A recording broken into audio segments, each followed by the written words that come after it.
Oh, right, that's because I just pressed something in OBS. Okay, everybody, let's check this out. I'm on a new piece of audio equipment, so hopefully it doesn't sound too bad. I guess if it does, let me know.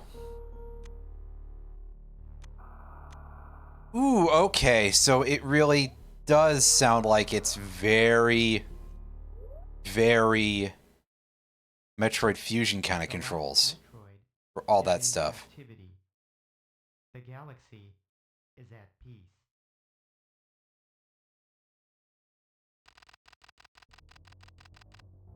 Yes, we've all seen and played Super Metroid before.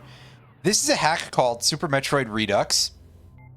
It retools a few things here and there, kind of mostly to make the game a little bit more like the Game Boy Advance games, which are, this might be a hot take, but they are superior to Super Metroid. Also, our fire rate is through the damn roof. Wow. So, you know, a couple little improvements here and there. I did also install one of the extra patches for it, which allows us to combine the Spazer and Plasma Beam. However, Twitch doesn't like the name Spazer and will not allow me to put that into the stream title. So for anybody who's like, oh, what beam mix are you talking about? It's one that Twitch is interpreting away.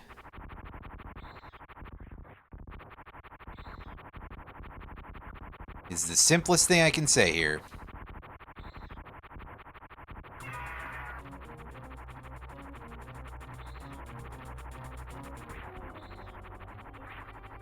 Oh, here's a place where that moonwalk ability would be really good, but... like, how many people actually use that, right?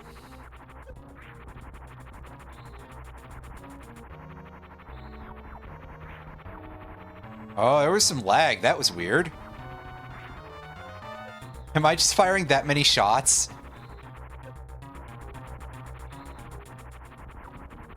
Oh. Oh, wow. Yeah, so this definitely, yeah, there is a fix to set the fire rate back to the normal, but I was like, nah, I'll just mess with what the hackers felt was okay. But it definitely makes it a hell of a lot easier to get Ridley to drop the Metroid. I didn't even have to try there, and I'm at 64 energy. Like, I only technically dodged a few attacks. That was quite the simple bit of business for us. But I mean, hey, why not? It's nice to have one. Nice to see that at least once, right? I may not necessarily have shown it off in the most legitimate way, but I have shown it off. I'm not allowed to skip this cutscene. That's fine. But I had to check. Because I like to know.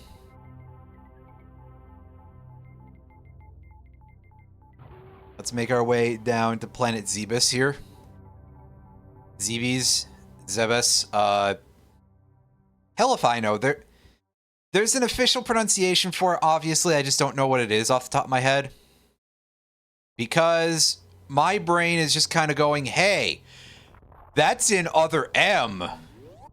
And do you want to think about Other M? I didn't think so.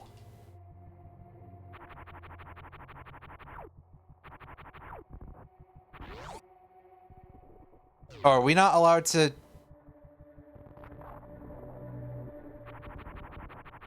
we might not be allowed to run at all until we get the speed booster. Anybody who's played this game before knows that usually you do have a running accelerant for you. But in this game, that don't seem to be the case.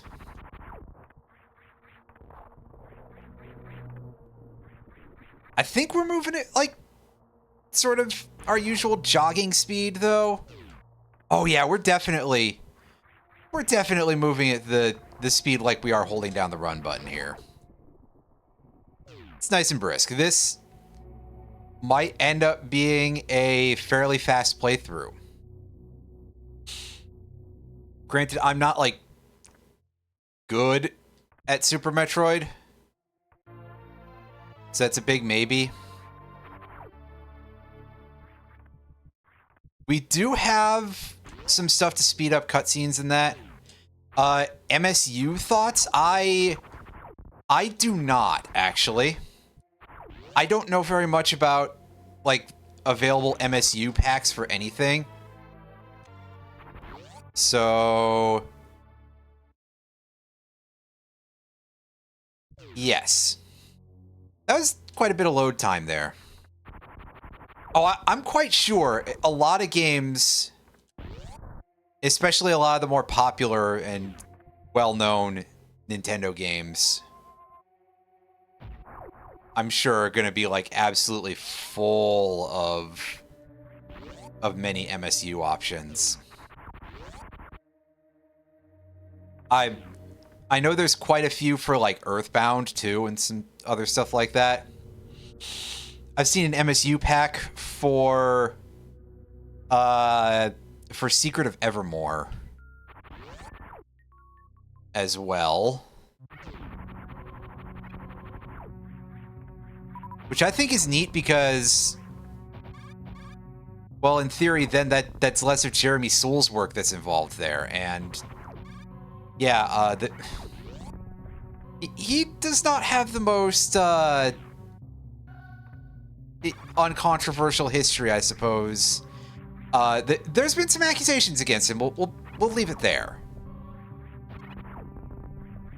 So, you know, maybe reducing the amount of him in your life is not necessarily a bad choice. Although I think that MSU is pretty much just like basically a higher quality version of the existing soundtrack, so what I'm saying about that might not necessarily qualify.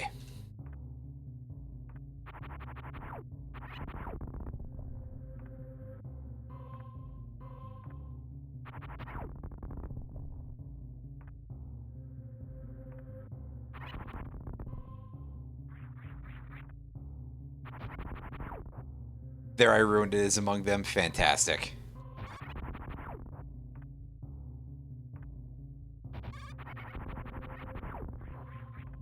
I feel like it would be fun to have a soundtrack. Well, okay, I said the words in the wrong order. Like, I think there'd be something fun about an MSU that just kind of completely overwrites one soundtrack with another. This fast movement is actually going to end up making me do some very dumb movements, I'm sure.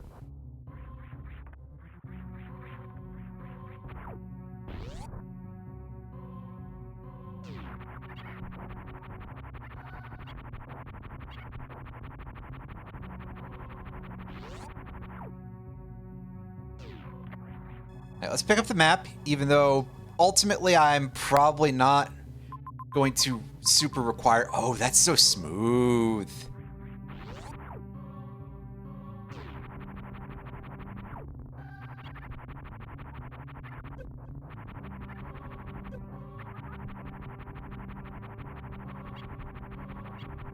Admittedly, if there's one thing that I would really want for an MSU for Link to the Past, I think would probably be the ability to have different tracks for every dungeon.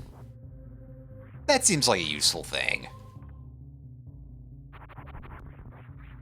Or at least just a fun one.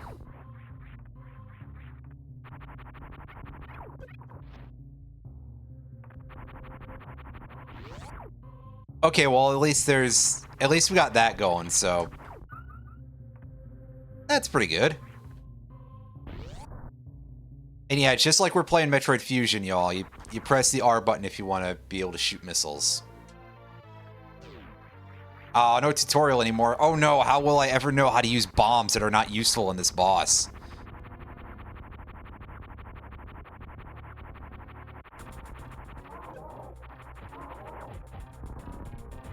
Hey, by the way. Oh, whoops. I overdid it a little bit with those missiles. Torizo is not vulnerable at every exact frame. It's alright, I might be playing in a little bit of a complacent manner. that high rate of fire may may end up making me look like a complete buffoon yet, and I don't need the help. I'm already not great at Super Metroid.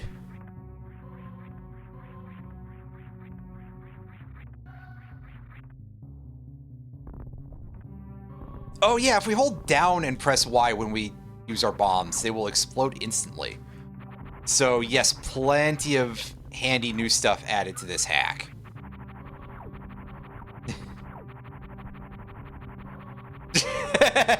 Yeah, so to explain, actually I'll pull up the, oh god, I'll pull up the README real quick. Hold on.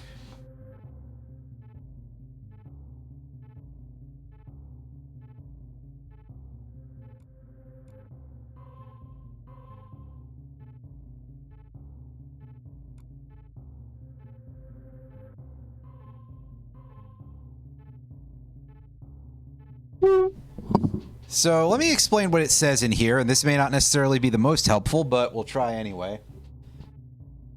All the improvements / changes made for Super Metroid GBA style are present here with a more refined touch, minus the mandatory heavy physics, which is now an optional patch. So, not completely certain of to what all that entails, but I could go look at the changelog on that, I guess. A lot of features from Project Base 0.3.7 have been implemented, which I would assume that's like a Project Base hack for people who do Super Metroid hacks. Some of them are faster door transitions and speeds, instant bomb explosion by holding down on the D-pad only when on the ground. Normal bomb behavior still occurs by just pressing the fire button when on Morph Ball without down or on D-pad. Game time and item percentage can now be seen in the pause menu. Really? Can we take a look at that? Oh, that's neat. I mean, obviously we have like nothing, but that's okay. Proper Morph Ball animation. Morph Ball stays static when Samus doesn't move.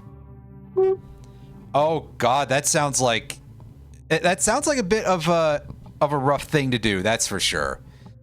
Especially if you were going to be like trying to be competitive on a world record level. Oh boy, that's... But heck, just doing the route all on its own sounds like it would probably be pain. Normal and hard mode selectable from difficulty settings before selecting a save file. We didn't do anything with that. Special demo sequences that depict useful tricks and abilities from Super Metroid Turbo.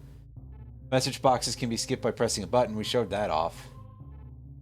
Screw attack now destroys frozen enemies. X-ray visor range widened. Unlock Turian patch has been completely fixed, so it doesn't play the Super Metroid eating the side hopper cutscene every time you go through that room on Turian.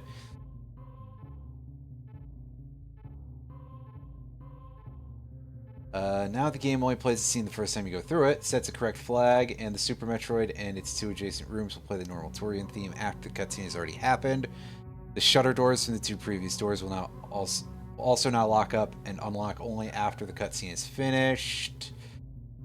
Charge beam combos can be triggered by fully charging your beam with the beam of choice and then pressing select. Oh, that's kind of interesting, actually.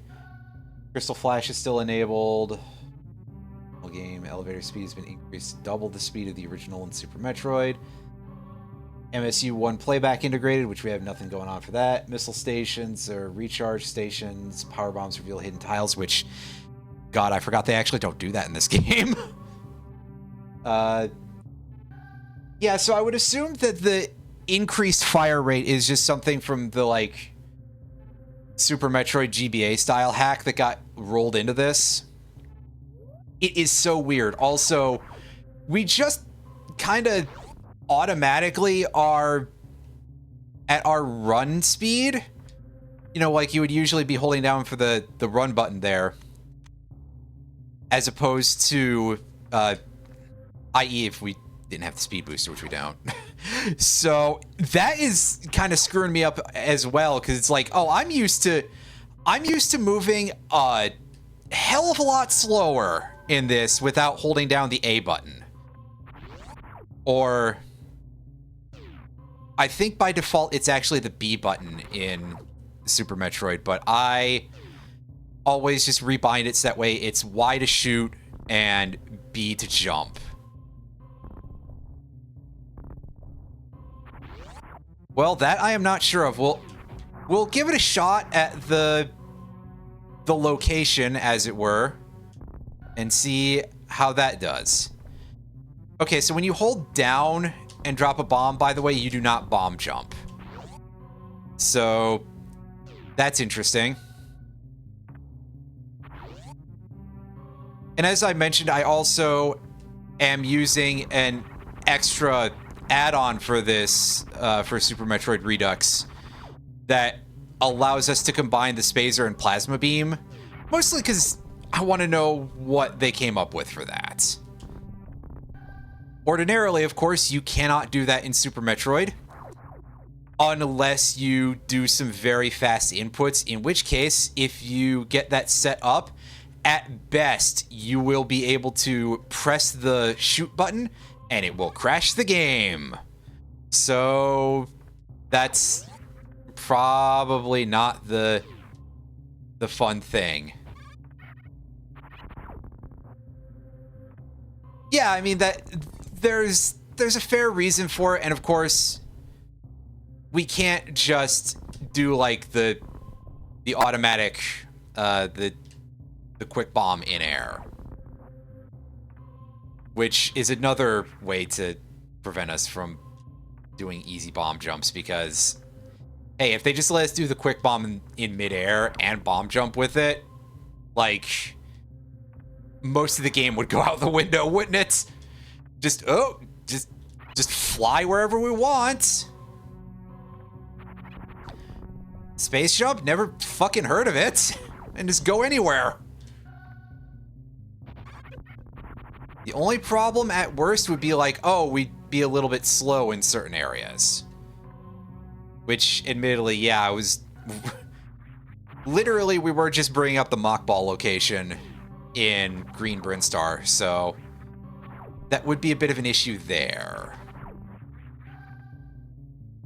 Oh yeah, other couple little bits of tweaking here. You can see this map, you move very smoothly when you scroll it.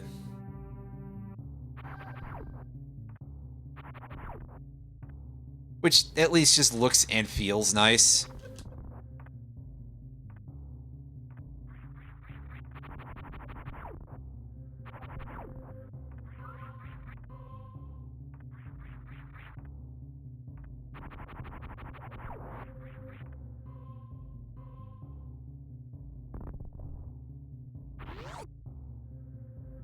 I am probably going to spend a lot of time completely forgetting about the quick bomb. Outside of situations like this, where I still didn't do it right, but it's fine. Just... Okay, the missile even goes through their arms. I forgot that. I thought I actually had to get him in the knees. And that's definitely a feature that's imported from the GBA Metroid patch. There's no real reason for me to actually go look at this now, other than to put it on the map early, for some reason. I can't tell you why I'm like, hey, I need this on the map right now. I guess I just like having the map as fully filled in as possible? And the answer to that is probably, yeah, I definitely do.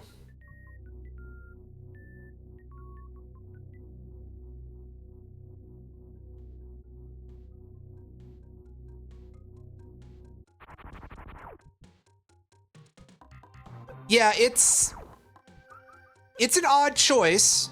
It's nice, especially because you'll get into an area like this, and there'll just be like an absolute crapload of missile doors, and you may not... you may end up running low if you decide to start opening them all immediately. Which, again, I have a bad habit of doing.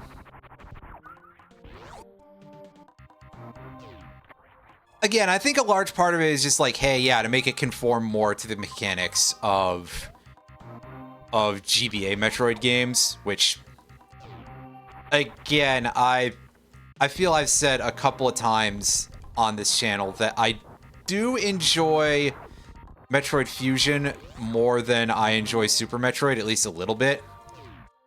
Which, I don't know, is that considered to be a hot take yet? Okay, yeah, that was definitely not how you... That's definitely not how you mock ball. I'm not good at that sort of thing, so... It probably helps if I don't, like, stop dead, basically.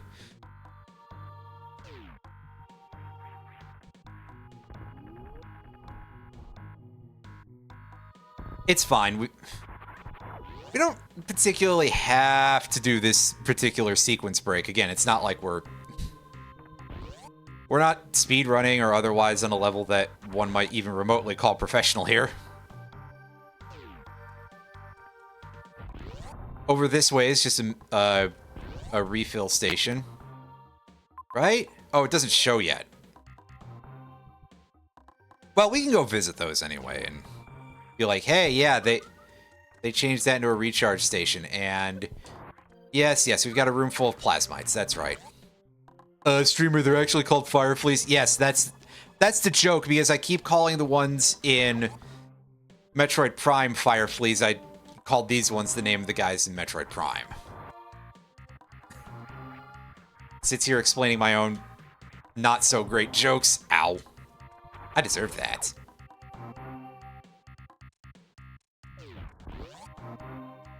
And that door didn't turn back red again. I'm being silly.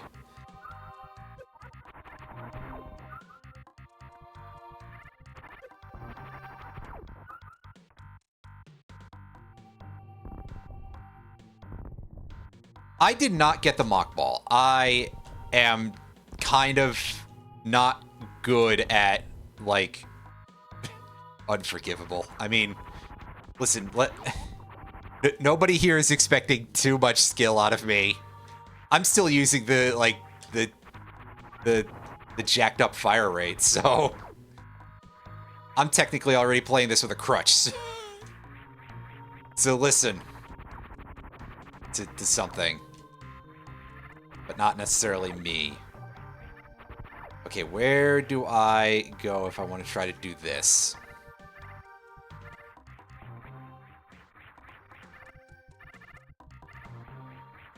Now, unfortunately, there... do we get respin? Yes, we do get a respin effect, so that's cool. So, unfortunately, we're not getting, like, easy wall jumps, but that's a Metroid Dread thing anyway, I think. That was not the case in Fusion, so fair enough, really. We did that, though!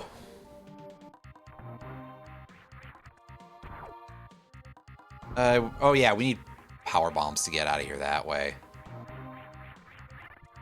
Yeah, no, wall jumps are still, like, a thing that you need some semblance of technical talent for. Which means they're going to be the bane of my existence. It's alright. I don't think there's a lot of places where wall jumping is required. Granted, there's this part of me that wants to be like, wait, they kind of weren't in Dread either when they made them much easier. But I don't remember because I played Dread last time when it came out. So, yeah. Whatever I have to say about that is probably not much. Can I switch the charge beam off, actually? Okay, no, it's only the regular beams that I can toggle on and off. I didn't think so, but I wanted to be sure. Right, yeah, I'm not talking about speedrun requisites. Obviously, that's a whole other can of wax. But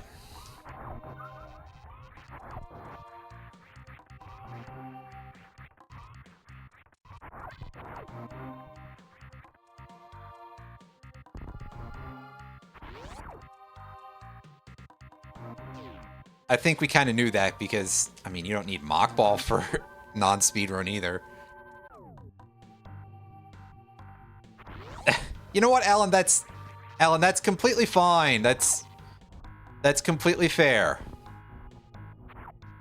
It's just that I'm not an action games-er. I'm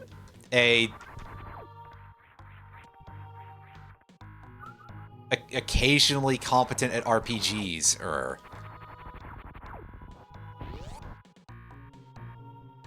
Hey, go for it. You can probably get through it faster than I can. Wait. It's not like we're racing or anything. If we were, I'd need a handicap of, like, waiting for you to start until I got to Ridley or so.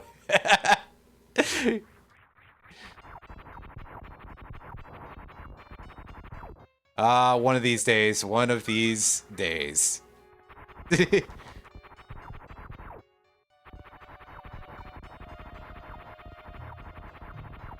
Listen, it's true!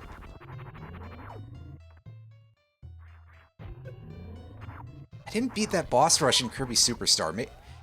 Maybe I should actually, like, try to do that better.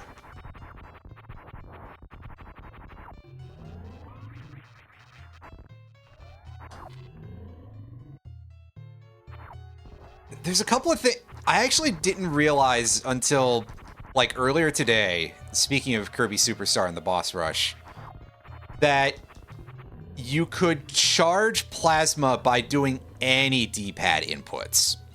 And also that you could do it while guarding. So, I mean, literally for some bosses, I could probably just sit around, shield, spin the D-pad, and then when an opening occurs, fire off a big plasma bolt, and it would be a strategy. Sounds a little bit cheesy, but, I mean, might need that.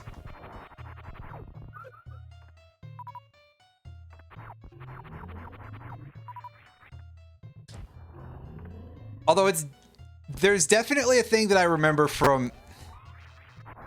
the fun strategy that I can think of in Kirby Superstar is one that you can only do in Milky Way Wishes, but you can just basically constantly throw hammers like an absolute nut, and it's really funny that they let you do that. Just like, oh, well, there go all of my problems. Sadly, however, I can't do that during the boss rush. Not even against Marks.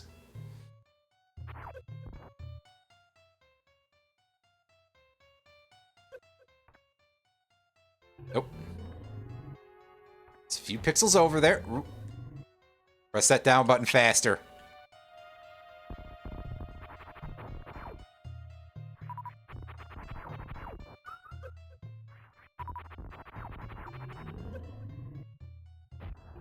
It sure can.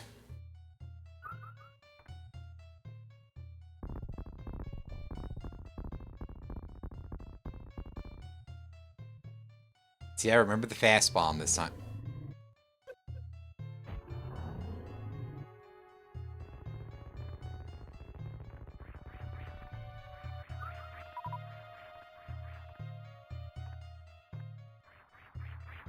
That's true.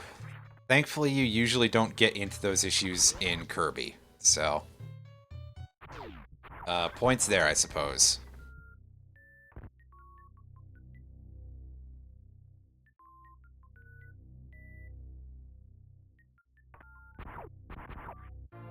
There was something just kind of funny about seeing that arrow pop up on the side there from the elevator.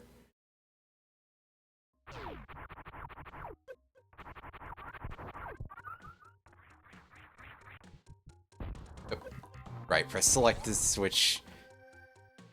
For some reason, one of my brain cells just switched off there. Like, oh yeah, it'll toggle if you press the shoulder buttons back and forth. Nope, not this game. Maybe something else, but.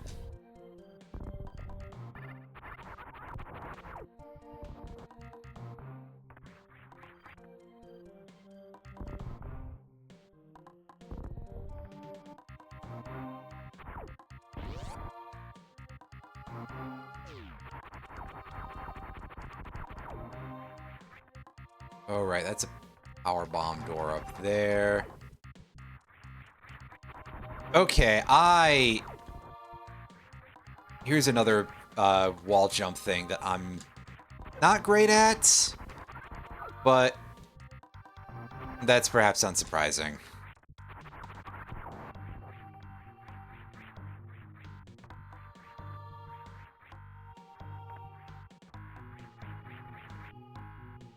Hey, I got up there. I thought for a second I was going to have to jump again. But nope. Nope, nope, nope, nope, nope.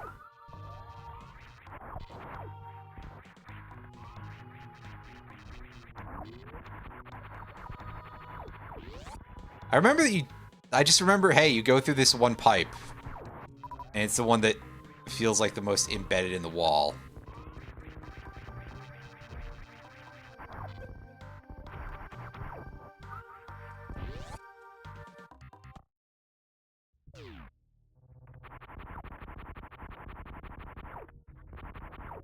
Ah, heck. Apparently I was a little too close to that spot. There we go. I was worried for a second that that guy was just going to have to... We're just going to have to take him out the door. Nope. Thank goodness. Oh, right. This one's an energy station, not an ammunition station.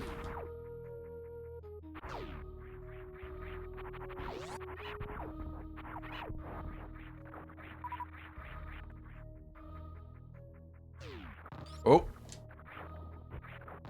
Yeah, get away from the yapping maw before it can grab us. One of the, like, small number of... Oops. One of the very small number of enemies from this game that I can remember the name of offhand. Now, normally you'd probably want to just wait until you got high jump for this, but...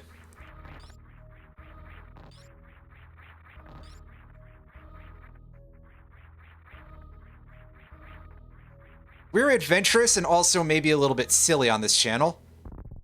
So, heck with it. Let's get it without that.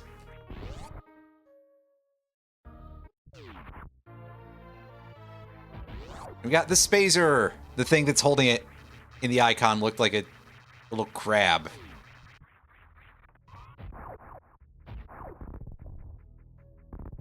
Does it drop down for... Might be imagining things.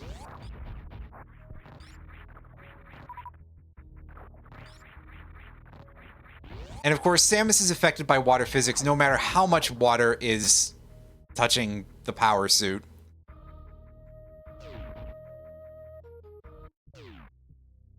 I don't know, do you think if she gets, like, just slightly damp from rain or something, it'll give her water physics?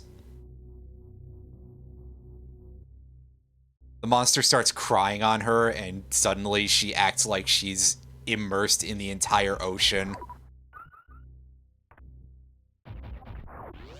That would be extremely weird.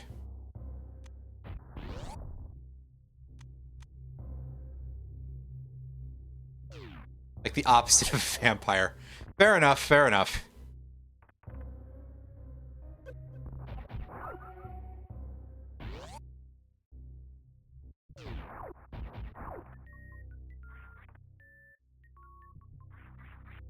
That's better. And there's our high jump boots. Which I forgot were called high jump boots for some reason. Is there another... I was gonna say, can I... Yes, I can actually destroy that other block. I was like, wait a second, surely I can get 3 of those instead of just 2, and it turns out that I did in fact remember correctly, I just didn't destroy them properly. Oh, by the way, we do have this going on, so we should be... Yeah, so you can see the beam combos. Which... I believe at least one of the beam combos is used on Botswoon in the speedrun. But, yeah, they adjusted how they work in this. It's just have one beam equipped, fully charge, Press select.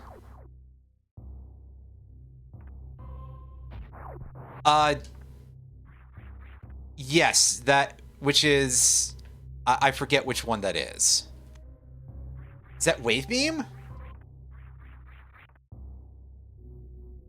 I don't know the names of them offhand. I think they do, and they made an adjustment here, which is interesting. But I guess it's also like, hey, slightly more demystified input or something. But yeah, in general, I feel like the beam combos sit as this, like, lesser acknowledged thing in Super Metroid. Like, they exist, and I think people mostly know that, but it seems like outside the speedrun, they don't come up very often.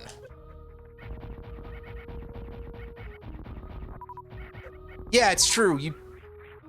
You don't wow. All right. You very rarely are in a position where you've only got the one beam equipped, right? And even then, usually it's Spazer, and you get that before you get before power bombs, which are the key for it. Okay, right, it's... No? Oh, is this... Now, hold on a second. I'm having a bit of a brain fart about where this item is, that's all. And I see that's just for a save point, which, I mean, I probably should do that, because as soon as I say, man, it's only Kraid, who fucking cares? I'm gonna die instantly, right? And I'm probably gonna deserve it.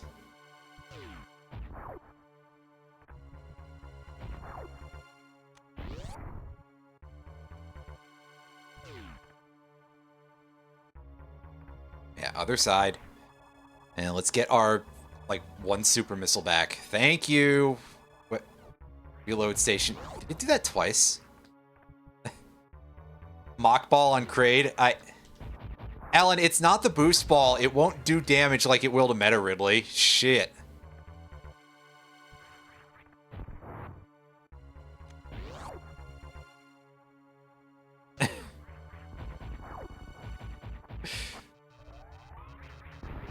Wrong Metroid game, sir.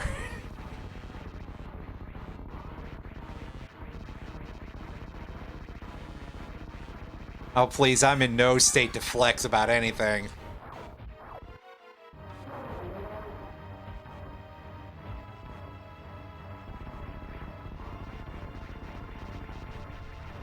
I know that at, like, speedrun levels, there's some tricks you can do to get a quick kill on Kraid also.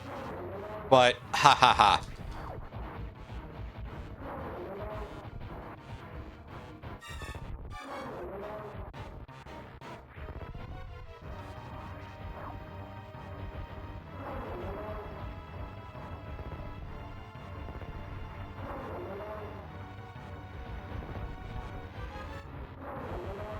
Okay, good. I don't have to charge shot him in the eyes in order to make him open his mouth. I just have to hit him with a regular beam shot.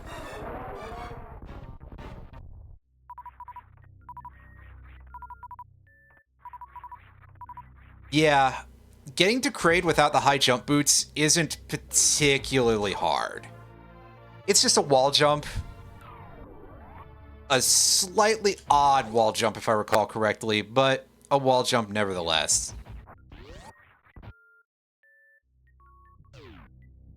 That sounds about right. But of course, I just went for regular missiles because I was like, I don't know how many supers it's going to take.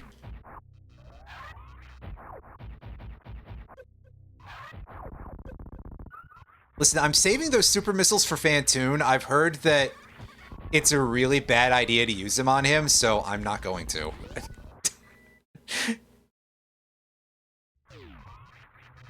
It's like, oh, wait. Yeah, this joke's dumb.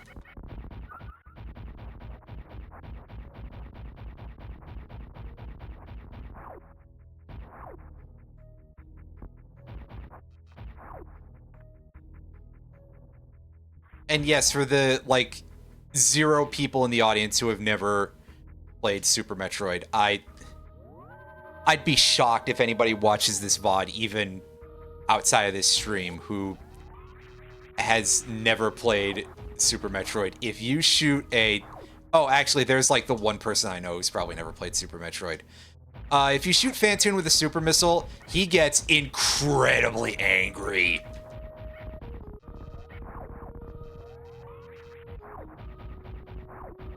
It's like the reverse DPS check or something.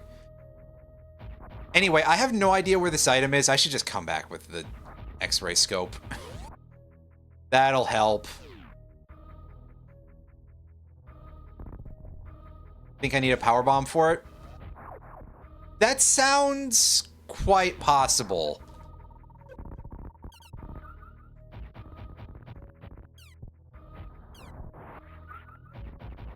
Now this one's just hidden in the ceiling.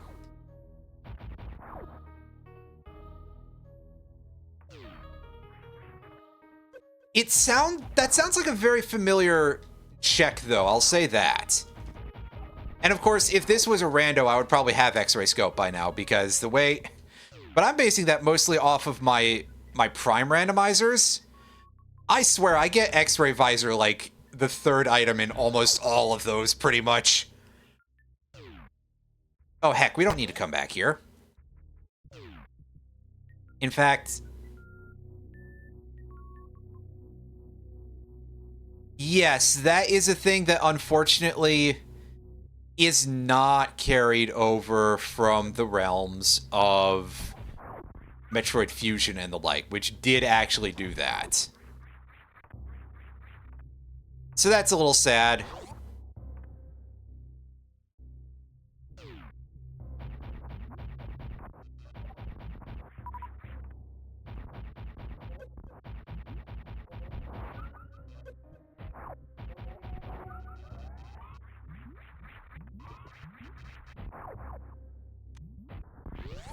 I mean, this is a pretty solid hack so far, and I appreciate what it does. But that is a thing that is unfortunately lacking.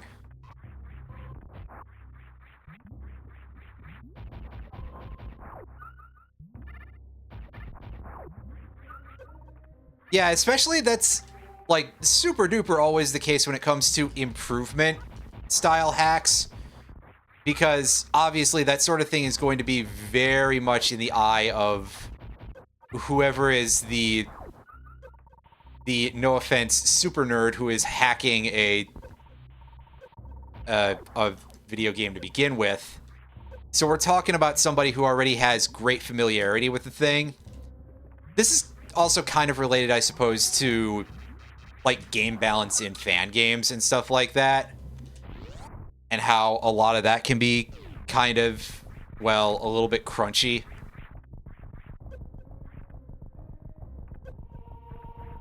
I'm looking at you, Pokemon Uranium, still, after, like, a very long amount of time.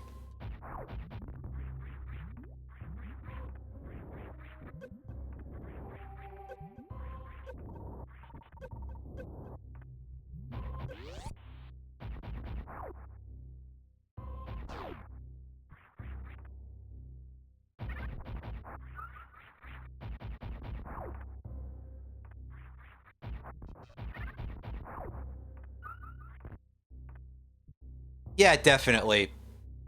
But I assume that somebody just hasn't done that yet.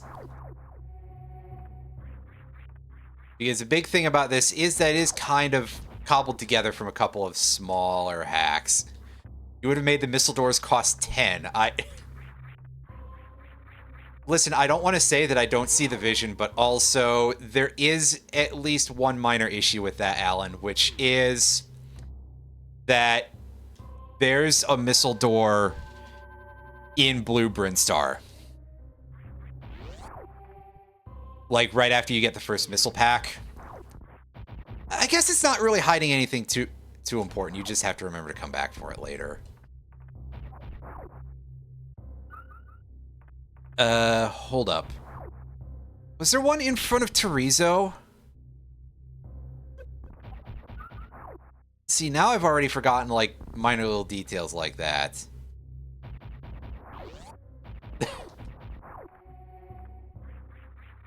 Dip into your HP like Bloodborne to get more missiles. Can we get just, like, blood magic Samus, I guess?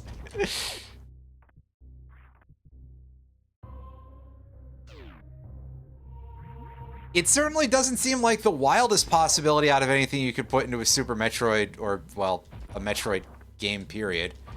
Why am I name-checking specifically Super Metroid other than the fact that I'm playing that one right now?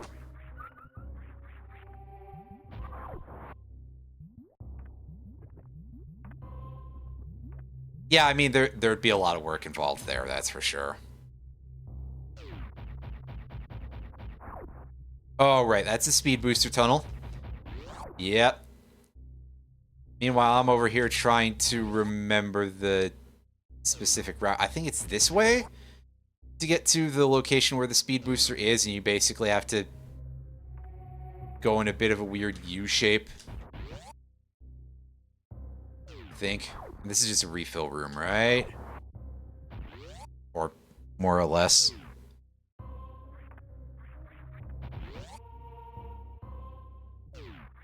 I mean, that's also an option too, but I don't know if that's like the intended front route. Would you call it a front route if it's the inverse of a back route? I mean, calling it a back route is not necessarily correct either, but by this point, I don't think you're expected to know how to wall jump. Because we haven't seen the Etacoons yet. And in fact, we can't have seen them at this point.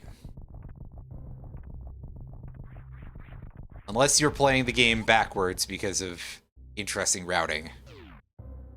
Or something. Oh. Hey, look at me not pressing the button fast enough. Just do it that way. Ah, yeah, look out for the gate that's on a timer.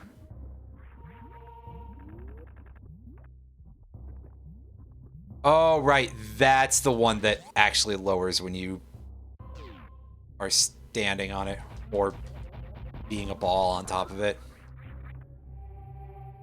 So, over this way... Yeah, this is the way to wave beam, if I recall correctly. Let's just map out this bottom area here.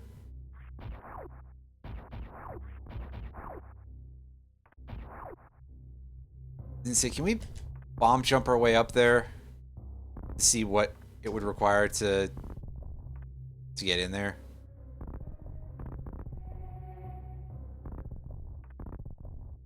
In theory, but I don't have the timing down for multiple bomb jumps. Yeah, I do remember that the intended solution is using the grapple beam. But I think it's technically possible to get across that by, like, basically just platforming.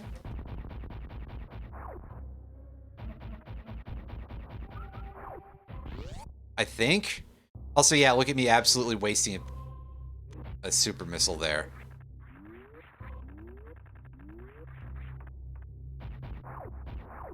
There's a wall jump at the right side of the spike pit. Okay, that's what I was thinking of. Yeah. Because I do remember that the speedrun gets wave beam before it's intended to. And in fact, I'm pretty sure that speedrun doesn't fight Crocomire because, I mean, guy's a big time sink. And is not necessarily the most predictable fight in that regard either, so... It's like, hey, if you could avoid that, it would be great. Kind of like every time I do Metroid Prime Rando, and I'm just like, oh god, please don't make me fight Omega Pirate.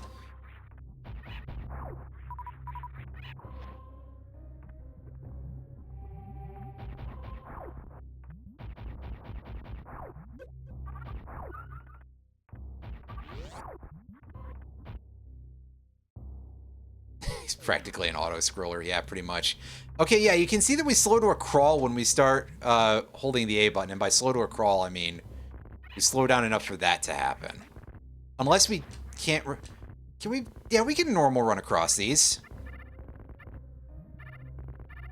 It's like, I'm not insane, right? Not for that reason, anyway. Yeah. Use the regular... Wait, hold up! I should probably... get the item before I do that, because otherwise, ouchie, ouchie, ouchie for 5 missiles. Come on.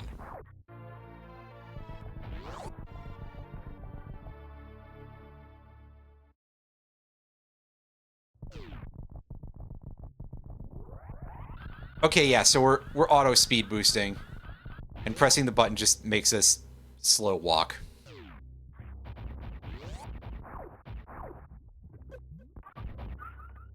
Just like in basically we're kind of Metroid Fusion speed booster here, which is great. I actually kind of like that. One of my takes with regard to Dread of a temperature that I am not completely certain of is that I think they should have kept that for Metroid Dread. They required you to do something else. You had to do some inputs to speed boost in Dread, if I recall correctly. Is it something that involved clicking the stick? God, I really just didn't play Metroid Dread after release, so my memory there is not a lot. Apologies to everyone in the known universe. Now, is there anything I can access? Oh, right, no, that requires Wave Beam. Or I guess coming from the other side, but... one of those seems a little bit like we'll be able to get it much sooner than the other.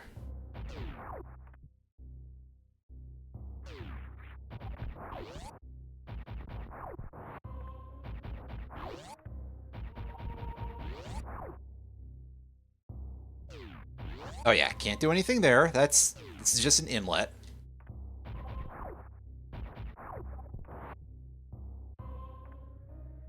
I told you my Super Metroid memory has gone completely down the tubes. It's a good thing I'm not doing this as a randomizer yet. Maybe sometime I will absolutely pick up Super Metroid Rando again.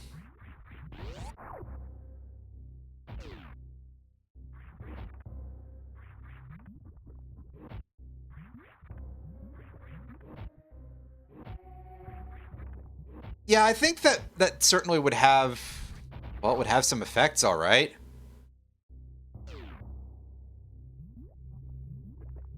Oh, that part needs the Ice Beam, which we don't have yet. I thought it was actually there, but...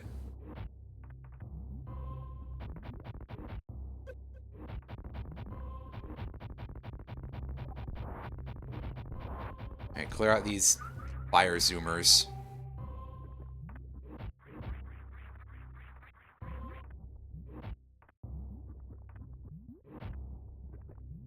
Step down. Here it is.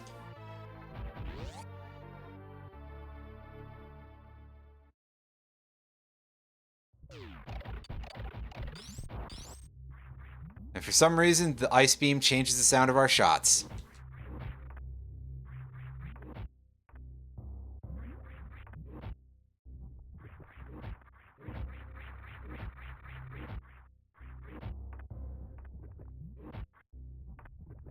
Okay, that's enough of that. Let's go do that in a way that's slightly more intended.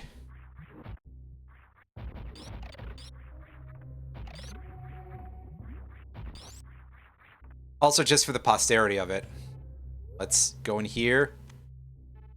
Okay, so it's the A button. Okay, so we actually can disable the charge beam. I just didn't know how to. Show this off. It makes us a little ice shield. Is this on a timer, or...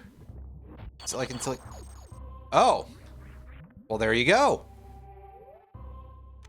I've never seen that before either.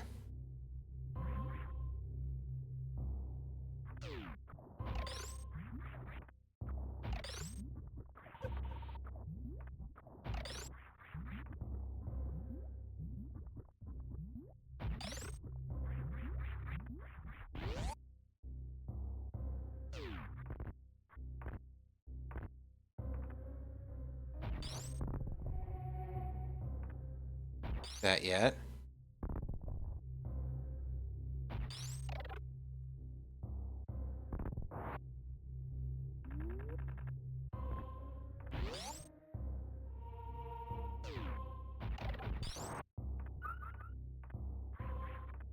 Right, so now is when we go back to reclimb Red Brinstar, right? Because now you're supposed to go, oh, right, I probably can freeze the things in the shaft, and even if I know about wall jumps, that'll make it a lot easier.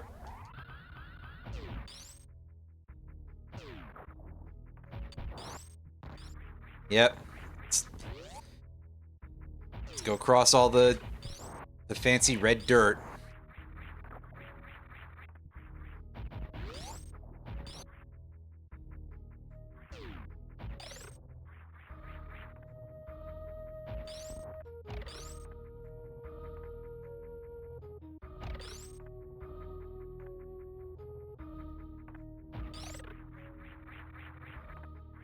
Whoa! Dang. I was a little too slow refreezing that Ripper.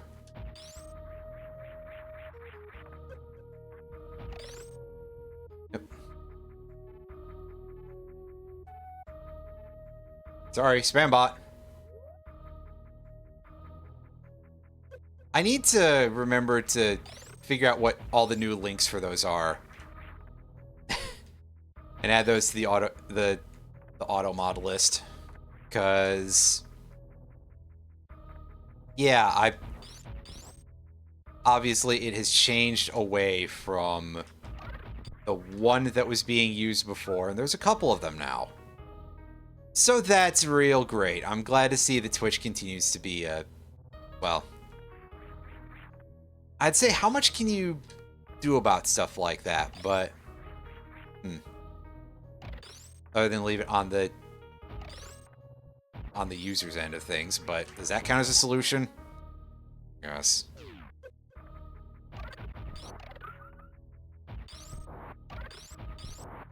Thanks, Al. That's right. I just noticed the name actually did have it, Albert, in there, so.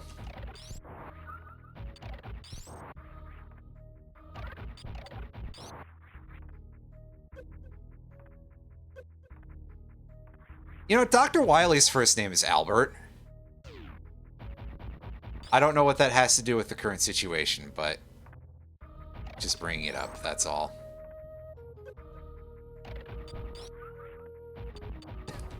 Oh, and you've got a Wily emote, nice.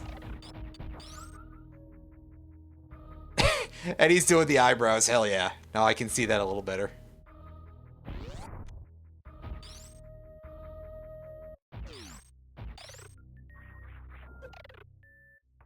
This is it, the part that everyone remembers from every Mega Man game.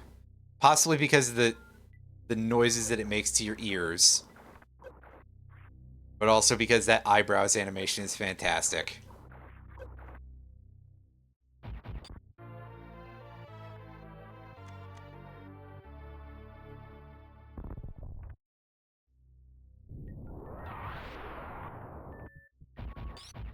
Oh, that's horrible. I mean, I think there's a couple other characters in video games who would do stuff like that first. There's definitely dudes in video games who would, like, be all in on AI shit.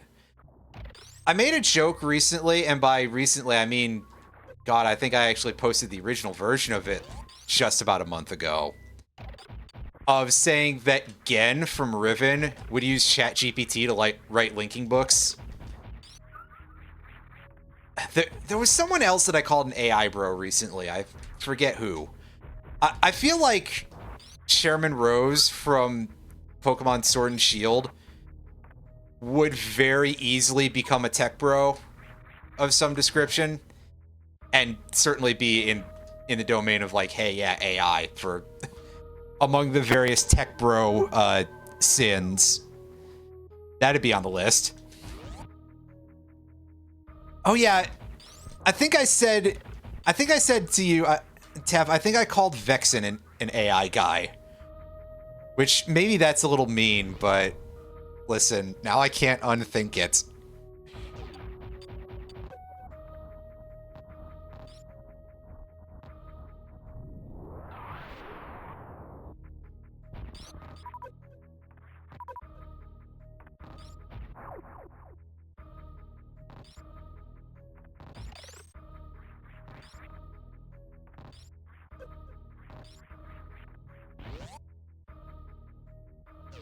Anyway, we got our second power bomb before we got our second super missile. Yay! What an odd turn of events. But truth be told, why not?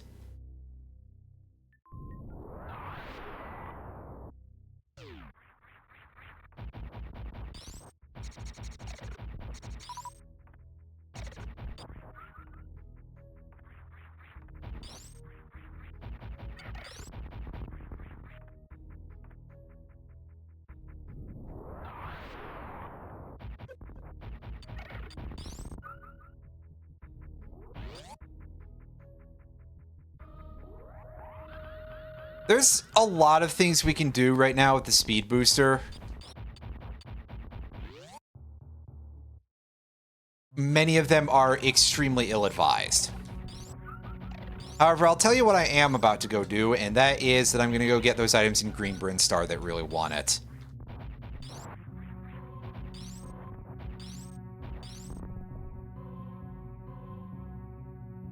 Actually, I changed my mind. I was like, should I do that? No, I don't need more super missiles right now.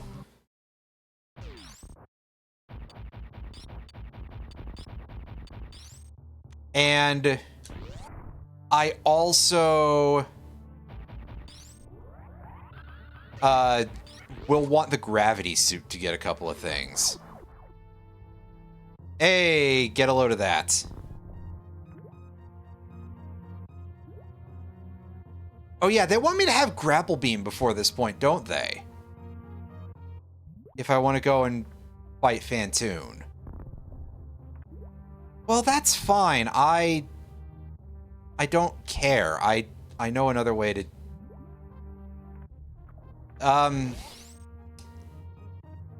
So if I just Shine Spark through there, I don't need that, right? Or is there going to be more, like, things where I have to use my brain, which... It's a very old model that I got on clearance. I don't know how well it works. You know what? Fine, I will go. I will go and fight Crocomire and get Grapple Beam and just be like, oh yeah, look at me. Look at me. I'm using Grapple Beam.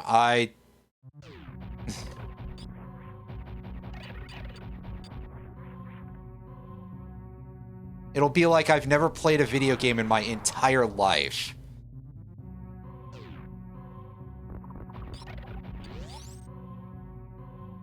And yeah, you are certainly correct with regard to Wily as, like, fitting that profile. That's entirely fair. I think that with a lot of them, it's a lot of the characters that I'm like, oh yeah, these guys would absolutely be tech bros. A lot of them, it's just like the recklessness of it. In particular, I cite Rose as being the sort of guy who would get into that because, like, remember, the power crisis that he's thinking about in Galar is, like, 1,000 years away. And I'm pretty sure even he says this, which, that's definitely more than enough time to come up with something better than harnessing the killer space dragon. But he's just absolutely obsessed with making his solution be Eternatus power. And look at what happens for it. And I feel like that kind of fits a lot of the profile of a lot of these tech dorks. So while I don't necessarily know that he would develop AI, he certainly would be like a big booster for it. Gen, of course, is absolutely an AI bro because he doesn't give two shits about quality so much. He just cares that he gets a lot of them done until he gets something that actually gives him something resembling results. And also, he would absolutely be the sort of guy who would be like, oh, it just keeps getting better, even though provably it kind of doesn't. Yeah, that's definitely a very common villain trait in general, I suppose, so. Maybe this category is a little too wide for what I'm doing here. So there's not really much of a reason for me to go to the Dakara room, right? That's just teaching me how to do a thing that I know how to do already.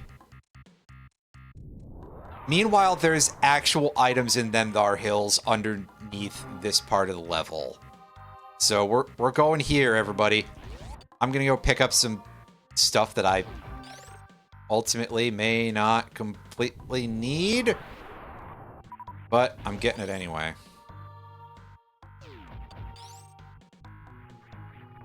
I'm not specifically looking to do hundo. I just am kind of not good at this game, so I'm like, hey, I could definitely use the items early if I could get them.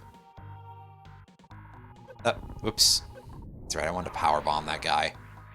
Totally unnecessary because you can just kill him with regular bombs, but if it works, it works, right?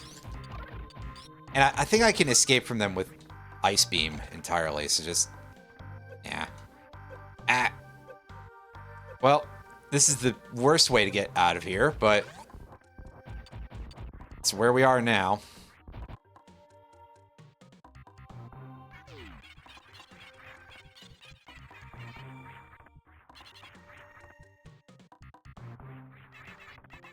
How's it going, Matt?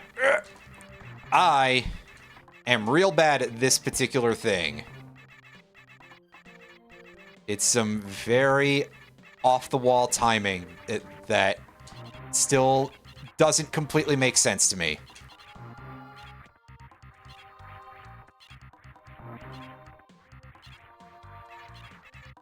And especially chain wall jumps like this. Ooh. Well, that one just happened completely by accident. Me making jokes by complete accident? Yes. Yes, obviously. That'll happen quite a bit.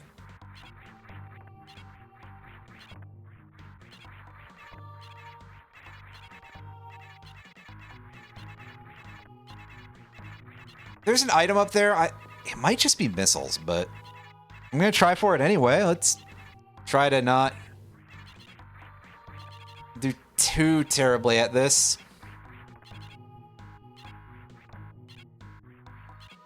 Although I'm definitely not making this look good.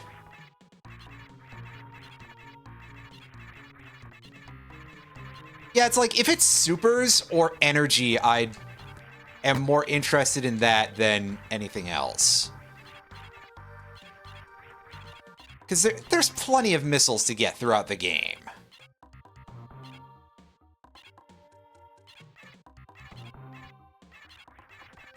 As I just keep walking off of platforms a little bit.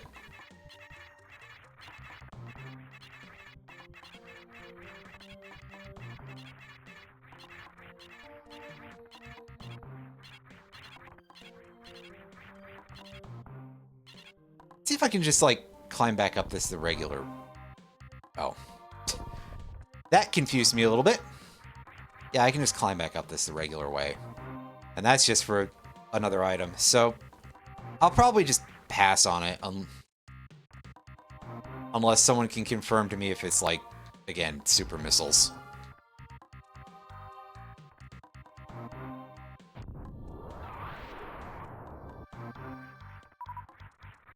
Because that's good for damage output.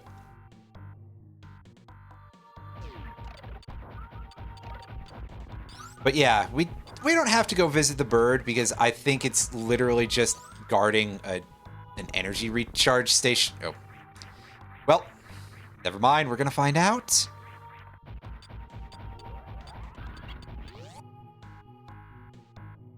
Yeah, it's just an energy recharge. That's kind of useful, but of course we're about to burn far more energy than we just got from that because... Oh no, it's using Metroid Fusion rules for the Shine Spark, so it's actually completely free, health-wise. That I was not expecting. Well, alright then.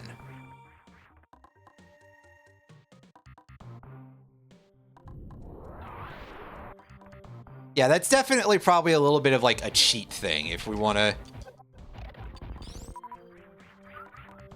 This is very much a thing that makes stuff easier. And this is, I mean, obviously this wants you to do.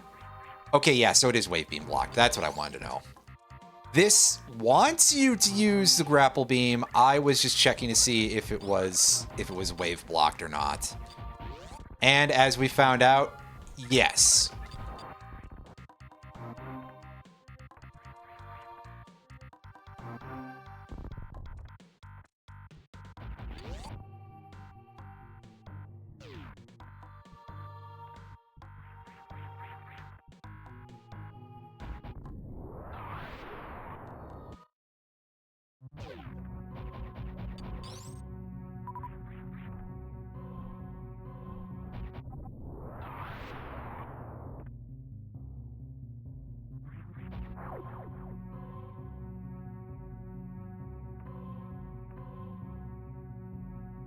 Here we are, item embedded in the wall of Blue Brinstar. A little bit of a throwback to some of the level design of Metroid 1. I definitely remember that, yeah, there's that screen-wide section of blocks in Metroid 1's level design. Basically just to prevent you from ever being able to see anything past that. I think... Is there like another region like off to the left of that spot in Metroid 1? I don't remember a lot of that off the top of my head, so...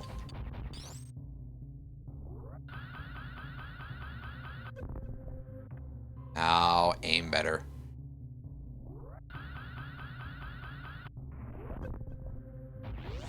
Yeah, my M1 knowledge is like not any. This would be way too. This would be way easier with the gravity suit. We'll come back to that later. Yeah, I mean, I've played and beaten Metroid 1 many years ago.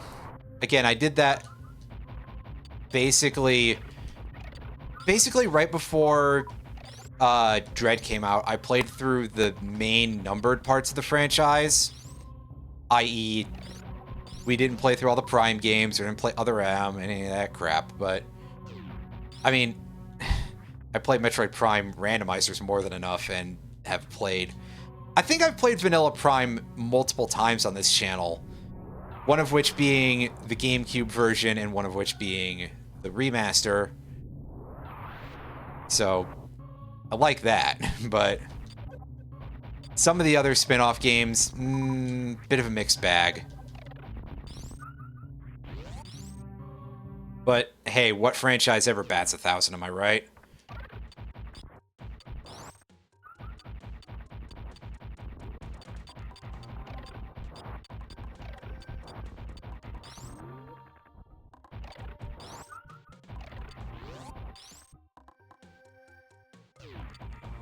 And yeah, that's the last time I played NES Metroid, and I used some maps for that, that's for sure. I couldn't hash that out without outside assistance. But I remember back in the, like, well, might have been like mid-aughts, goofing around with some early hacking tools for Metroid 1. I think Edit was the one, so I remember a couple of just like weird bits of map stuff from that. And I also remember not really having a great grasp of this concept, at least at the time, of the concept where NES games tend to recycle rooms like entirely sometimes because of memory shortages.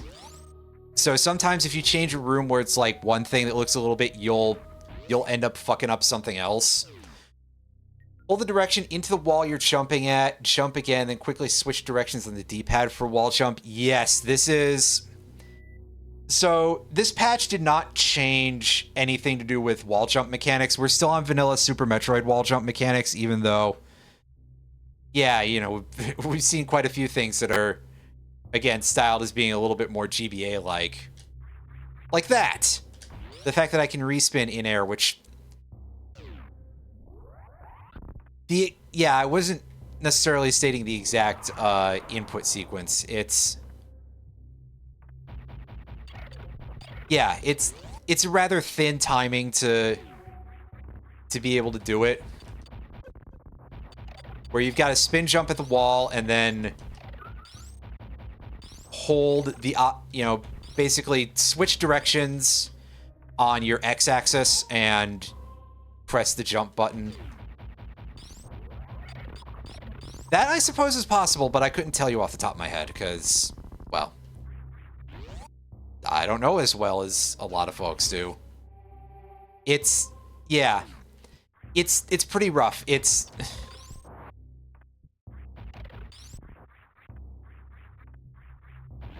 like actually technical enough that I can just be like, yeah, we can call that tech. It's definitely not the Dread wall jump, that's for sure, where you can just press the button. As you can wall jump in the way that you can wall jump in a lot of games. Oh, wrong way to do that. That's better. It's alright, I am getting a little bit of lag there.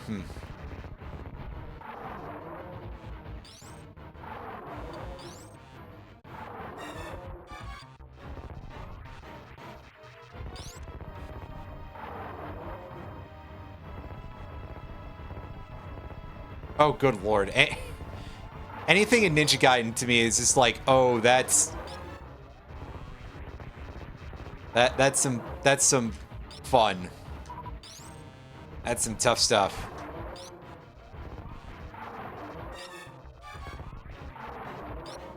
Yeah.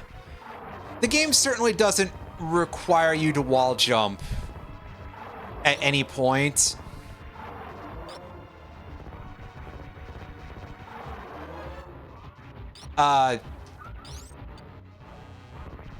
There's some stuff that is made significantly more obtainable early by being able to wall jump, but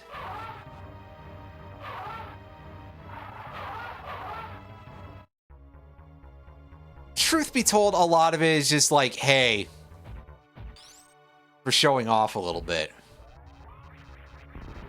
Yeah, I was gonna say, how long does it take for this guy's skeleton to get over here?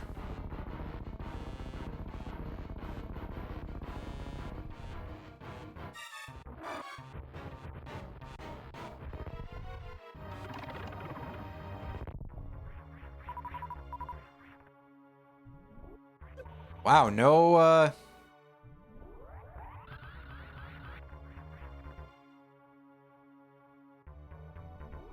no soups, huh? That's not the way you should get that, folks. In fact, I definitely didn't even do it the way I was intending to. Well, hey. Energy tank.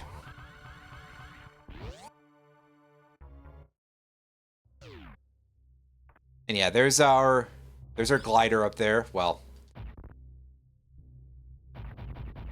I guess it's a Ripper variant, obviously, but my brain's just like, oh yeah, glider, just like the ones in Prime. Even though not many of the names in Prime are really carried over here, but not many of the enemies are either. To be fair, it's like, hey, you get the Zoomers and Geemers and Metroids, and that's about it.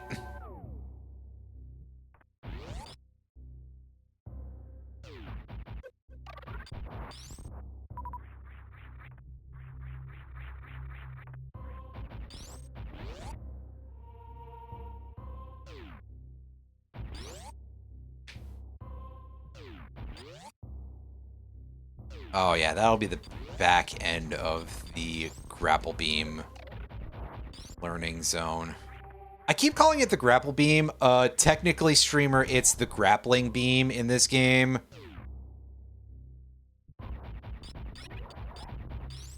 Which, yes, it is, technically. Known as the grappling beam, not just the grapple beam. It's also technically the morphing ball in this game, not the morph ball, not just the morph ball. Oh! Oh, did you see that, everybody? Here, I'll do it again. Yeah, the charge beam has like a Metroid Prime pickup attraction thing going on. Huh.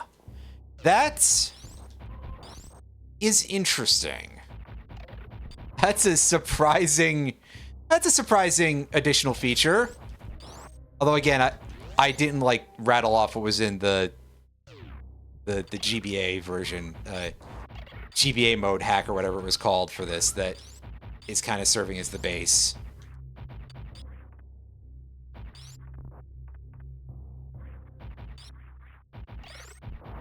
Ah, yes, I remember the phrase surprise mechanic. That makes me vaguely upset. Vaguely, air quotes.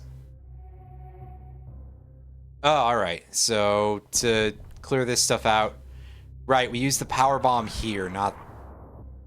And then we use the speed booster to get through. Use the boost to get through! Wait. Wrong Nintendo franchise. And there we go. The grapple beam. Or grappling beam, I guess, if you're so inclined.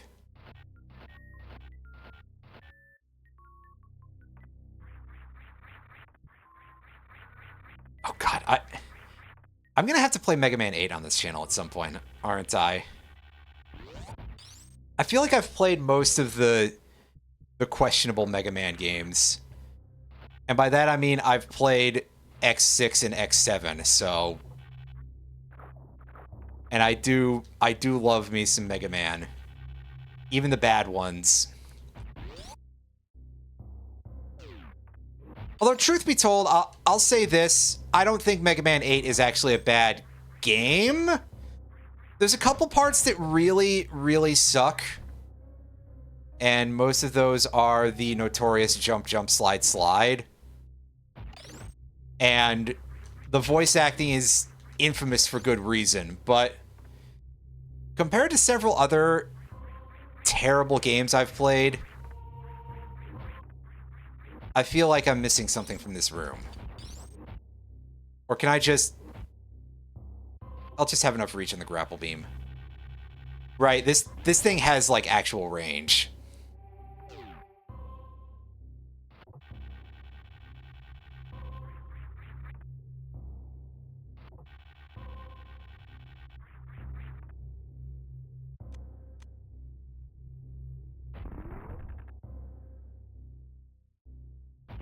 Now, there's nothing in those water pits, right? Not that I could probably get those very readily right now because har no gravity suit yet. I guess I forgot what order this game goes in.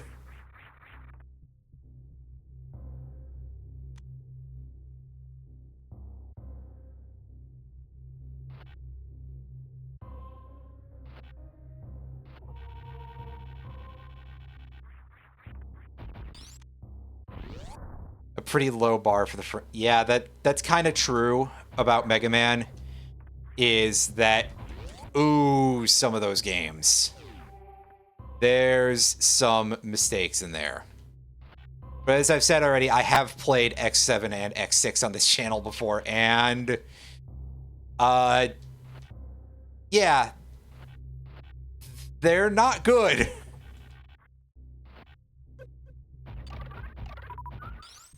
So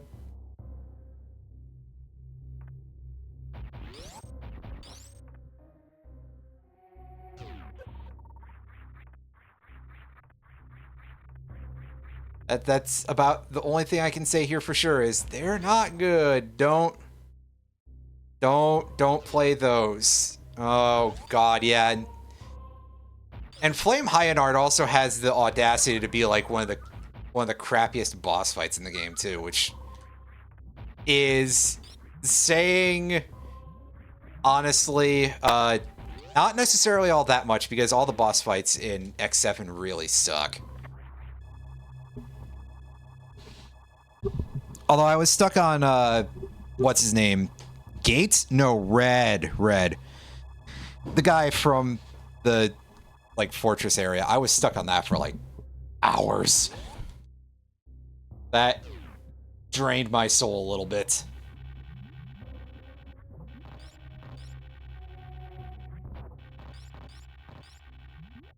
Oh. Unhand me, you. Is unhand the right word to say when they're using their mouths? Unmouth me. Wait. Oh. Oh, that's a phrase. Everybody in the distance like, never say that ever again. And you're correct too, but...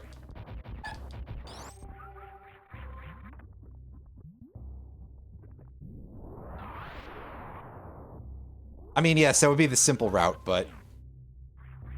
we don't really like the simple route around here. Anyway, this is... where Ridley's, place is.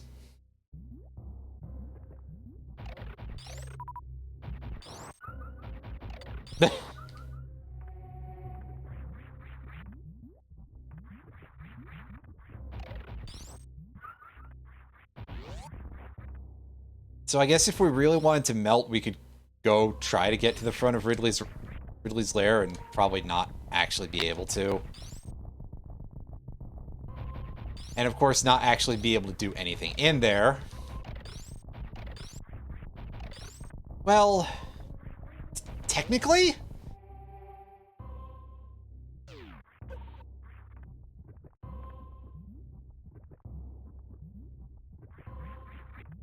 I think in theory we might actually be able to do stuff in there. It's just that it wouldn't be fun. Oh. Hey, a raid. From Ember Nobody. Thank you. Thank you very much. I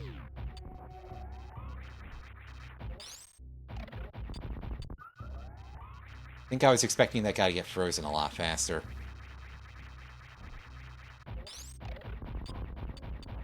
Well, I have not played Super Metroid in a while. I am checking out this Super Metroid Redux hack after a friend of mine showed this off a while ago, and now I'm finally remembering to get to it.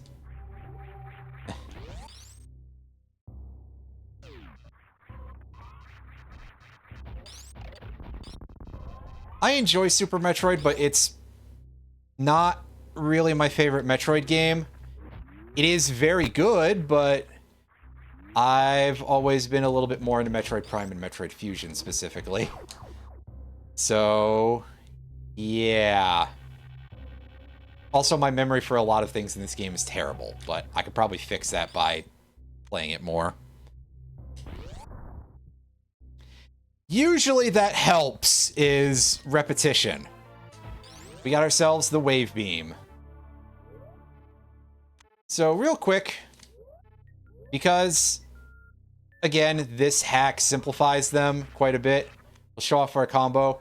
And yeah, that has got to be the X factor. That's the one that I've seen in speedruns.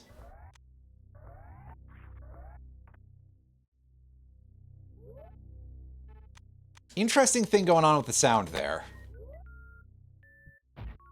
Where it's like, oh yeah, it's like the charge beam just starting up and then not quite. I'm surprised that doesn't let us go down any.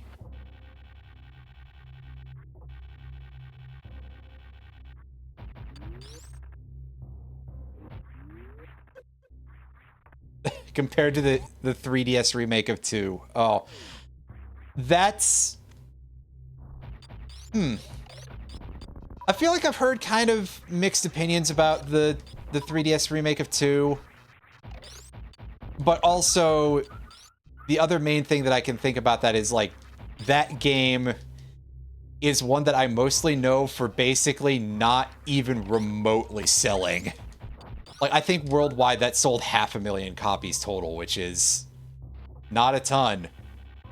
Even for Metroid, which historically is not a franchise that does well on those levels, it is a little bit like...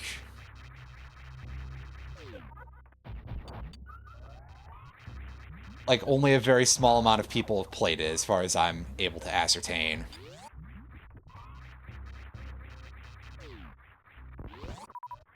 Of course, I assumed that at least some amount of opinions surrounding Samus Returns, I believe is its subtitle, are probably somewhat affected by the whole matter surrounding it of... oh god, yeah, they really do give you, like, a wild range on that. That's actually... That feels like more than Prime. And hey, Roundy. We're checking out this ROM hack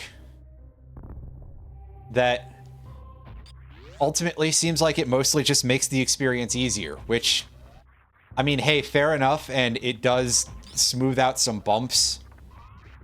But I have a feeling that it would be very much a thing that there would be a lot of people who would not be the happiest about that, you know?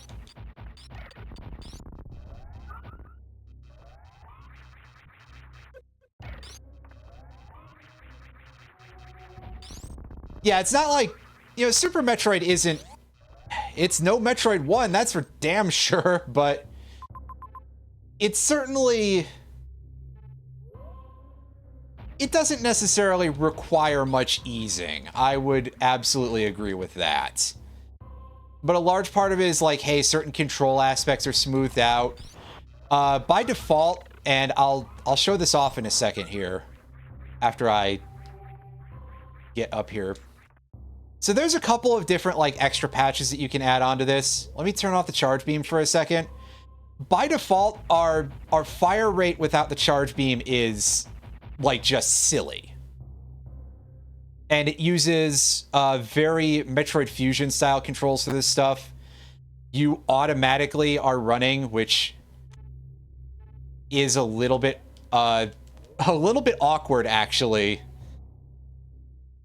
for me to get used to. And for reference, if you start holding down the A button, you start going back to walking. With the A button being the default button for that. Oh god, I have to actually just wait for this thing to unthaw, don't I? That's odd. But yeah, interestingly, there's no real change that I've been able to notice to wall jump timing.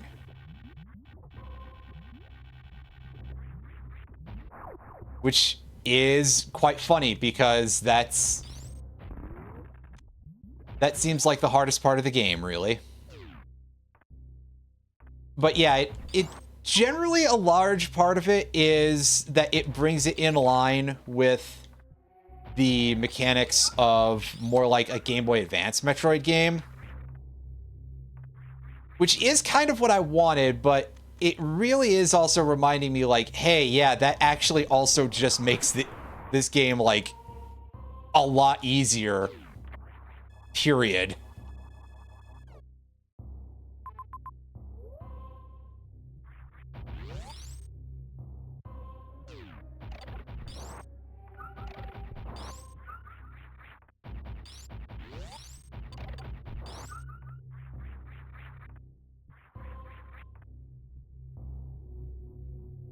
Yeah, Metroid is one of those games in particular, just as a franchise, it's very, like, prone more towards being slow and methodical in terms of your approach of things. By the way, now we should be able to go and get the, and go fight Phantoon. So a large part of things can be solved by just, like, not crashing into everything you see.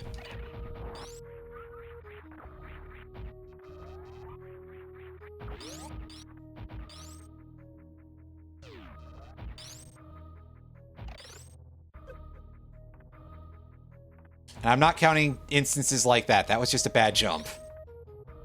Come on. Although I do like how I say something about not crashing into everything you see and then immediately crash into some random thing. No, I'm too far. Oh, right. No, I gotta actually shoot the blocks. Right.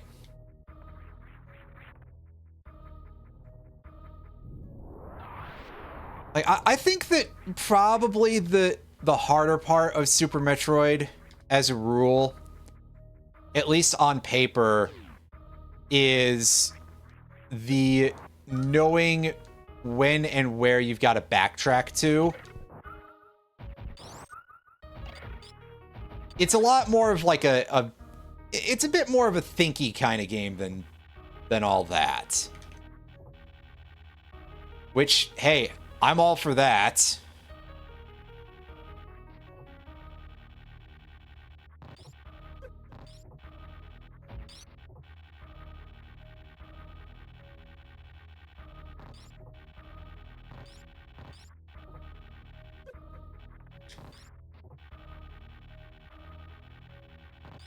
And sometimes you just abuse iframes a little bit and then you still get awed by the yapper.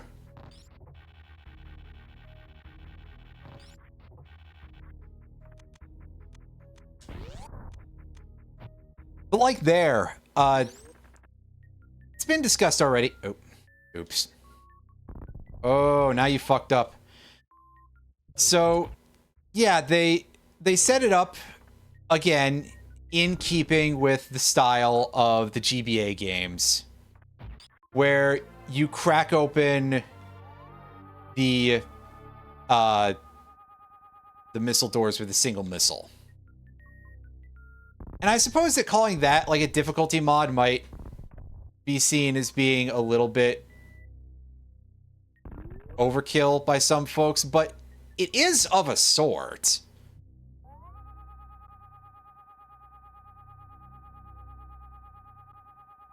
Also, yes, we can just use the X-ray visor at any time by pressing the X button, which fits. And it has a very wide triangle. Which, once again, I'm all for having that because it just makes the experience a little bit smoother.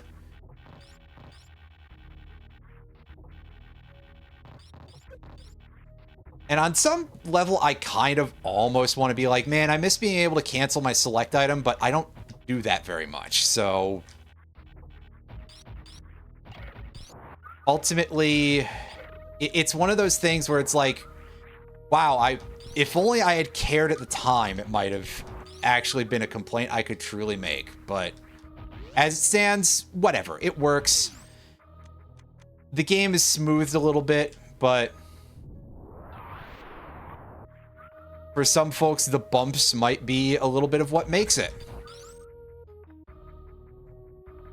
But also, hey, excuse to play a game that I've played before already without having to throw it into a randomizer, because... Listen, I don't remember most of Super Metroid. I'm very forgetful. Even games I play more often, sometimes I don't remember anything. One of these days, I'll actually, like, learn room names for Metroid Prime, and then I'll be slightly better at randomizer, I guess.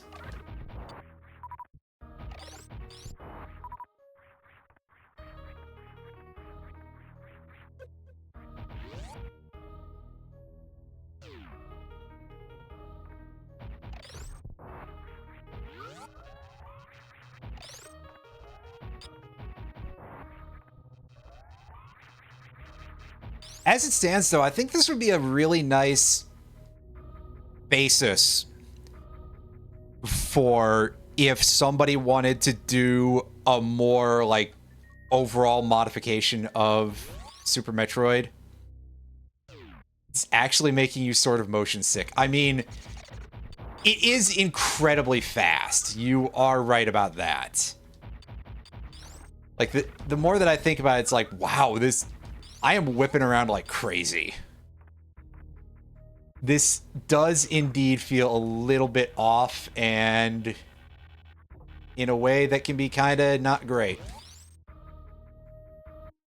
But yeah, I think that the modifications here can sort of be real good for making more of like a level hack or anything like that. But for just the original Super Metroid, it's probably not perfectly necessary. Whoa.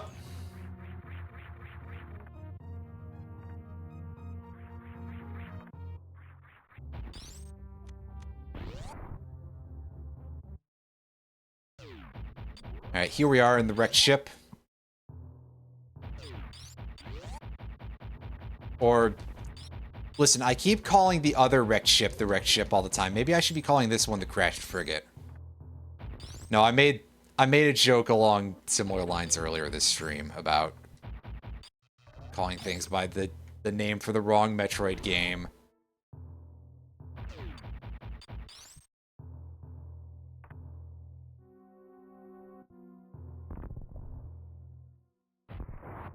Alright, just do one of those.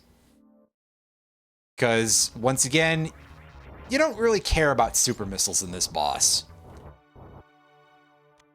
Unless you want to show off Phantoon being angry, which I did that some years ago, so hell with it.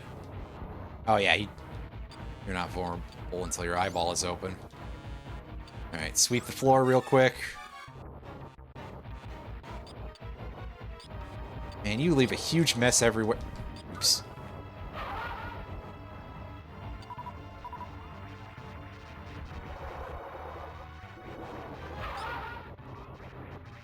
Our charge beam might actually... I don't know if it'll do more damage than a missile, but... I don't remember if we can always fire a missile, fire multiple missiles into the eyeball. And the answer is probably, but...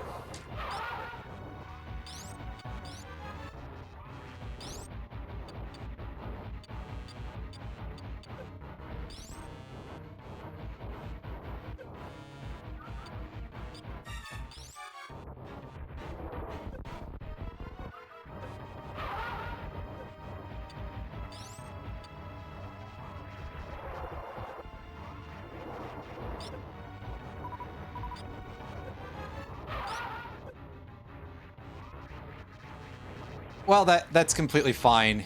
Yeah, I know there's plenty of stuff to this guy. Okay, yeah, just sit around and wait. I am like taking actually a lot of damage here. But I was gonna say, I suppose his flames probably don't like giving up any health as a rule.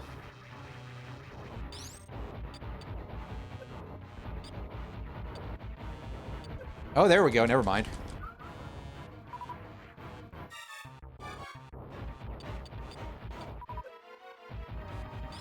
I might be able to super missile at this point and get a kill. Oh, that's a no. That was a huge gamble, and I do not remember where I saved last, so... It's time to just do this.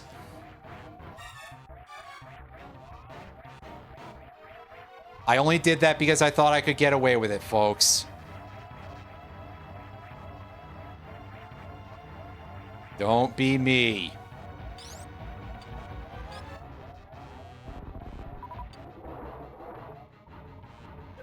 Ah, good thing I had a reserve tank. I had forgotten about that thing entirely. Flat 20 damage on those. That's kind of a surprising number. Yeah, seen one missile away. Oops. Oh well, thank you, reserve tank.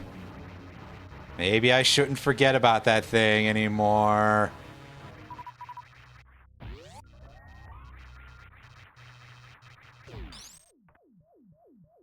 It won't stop me from forgetting about it.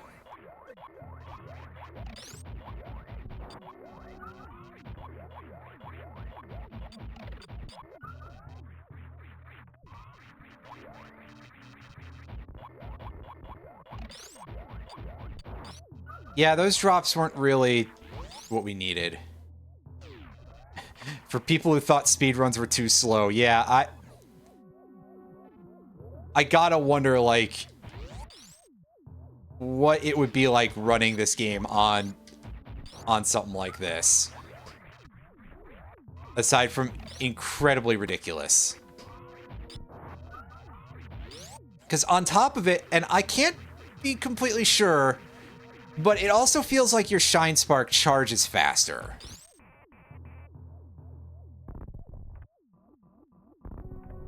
Which I think we can file that one under totally unnecessary.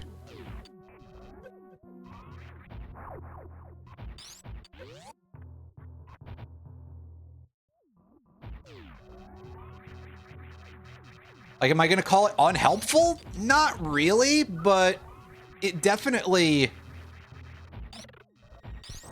I don't know if you need that most of the time. Not on that level, anyway. To that extent.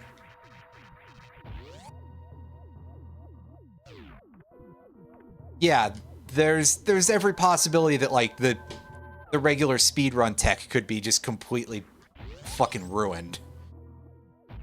And because we're not looking at somebody who's that good at that kind of thing.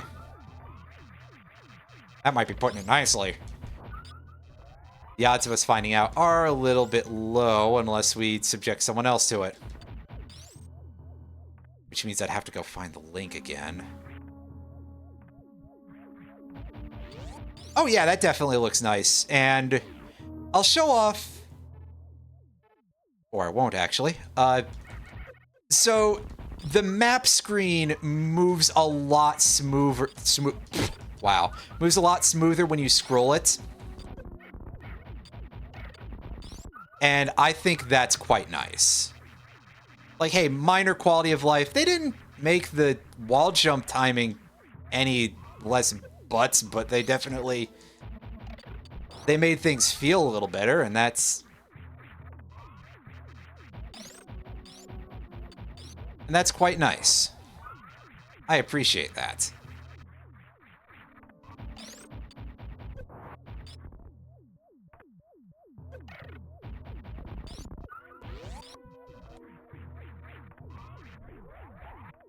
Ultimately, this room I don't think gave me back any health.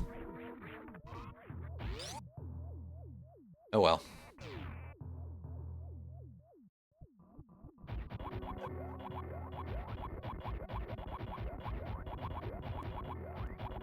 The designs of these robots seems reminiscent of something, but I can't place it offhand. If anybody knows what the hell I'm thinking of, then... One, what are you, some kind of psychic? And two, let everyone know if you at least have a guess.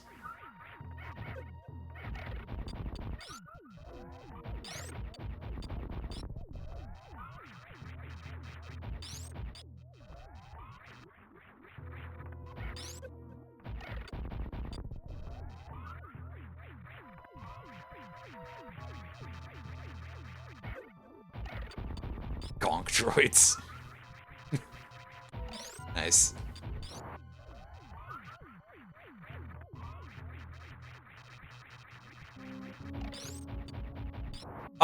That's a choice with regard to, Zelda 2. Like, no, that doesn't sound like a useful addition.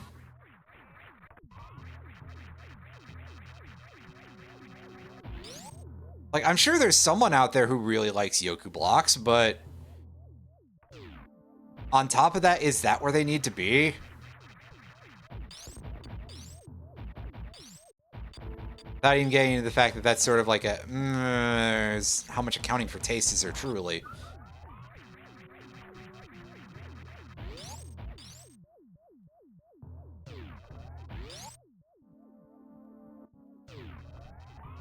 Yeah, they do kind of have that sort of, well, trash can R2-D2 look, right?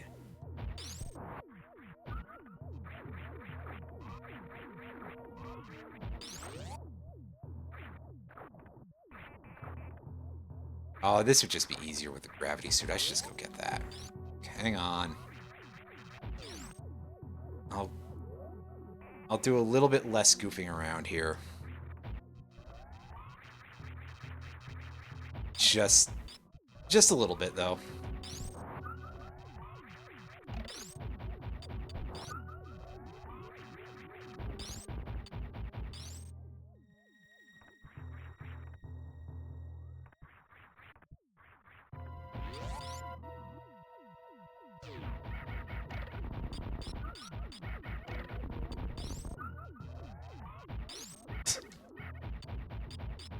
Yeah, no, I'm not good enough at that.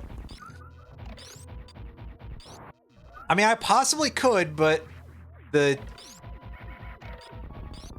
timing on that is a little bit small for anything that I could do there. And not just for the bomb jump, or wall jump, rather. Not bomb jump, but if different kind of thing.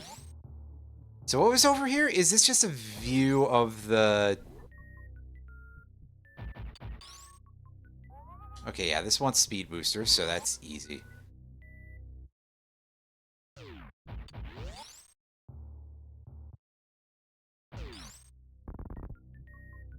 Right, this is just a view of the reserve tank. Right.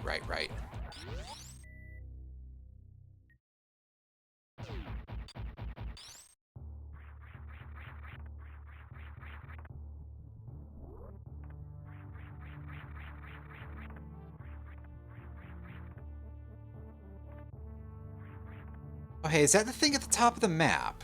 Actually on the map this time. Because I could swear it wasn't before.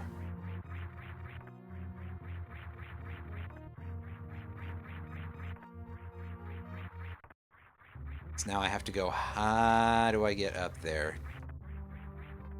Is that... I was going to say, because the lift doesn't actually come over here, right?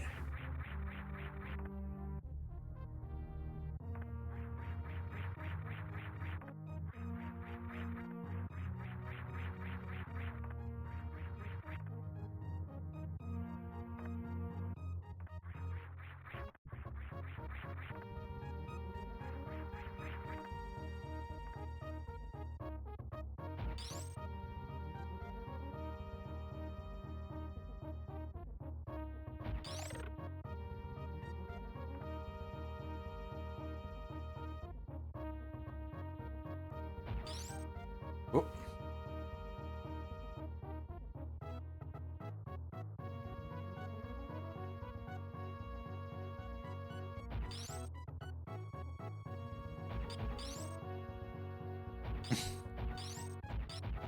That's right, everybody. Take a nap here.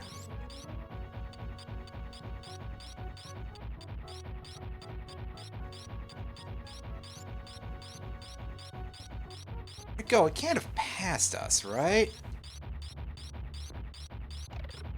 No, it didn't. Okay. There we go.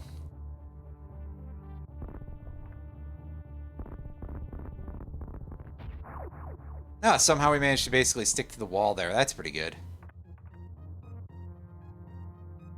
All right. We're done with that. You can unnap now. That wasn't as long as I thought it was, but it felt pretty close too.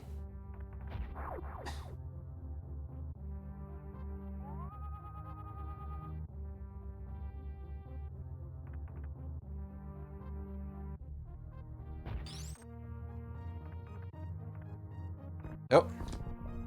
That's where the exit is. Well, darn.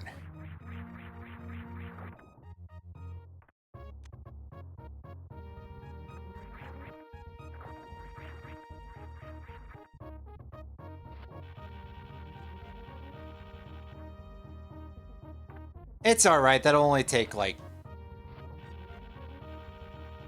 longer than it needs to, but... like a minute or so to get back to, probably. Whoa.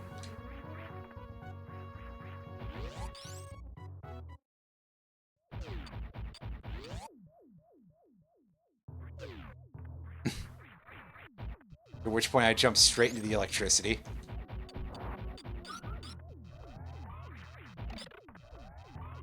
Great move if for some reason you really don't want to have health.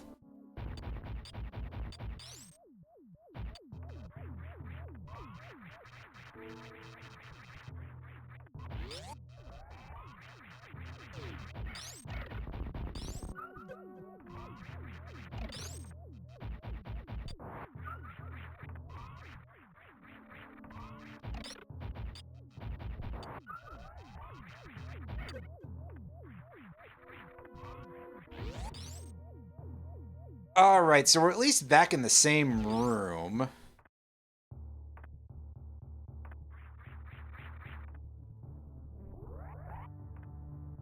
Now to remember the answer to this maze. It's actually just over here, isn't it? Yep. That's right, I've solved your maze, Lex Luthor.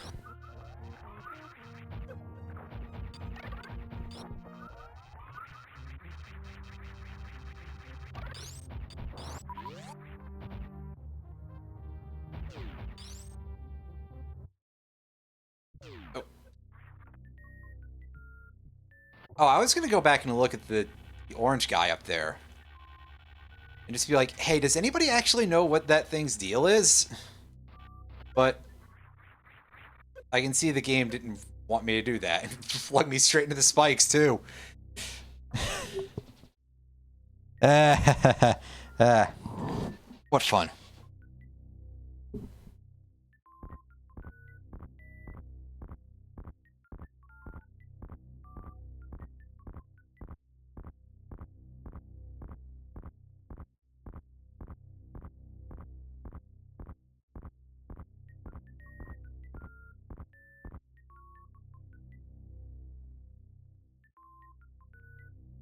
Yeah, this is really cool. I still like this kind of a bit.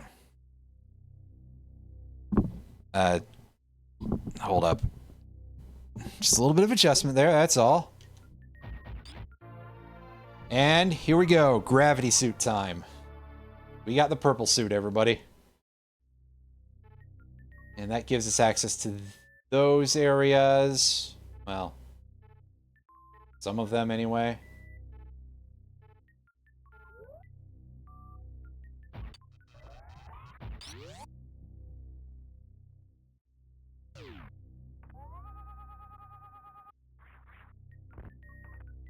Right, this is how we get to that thing.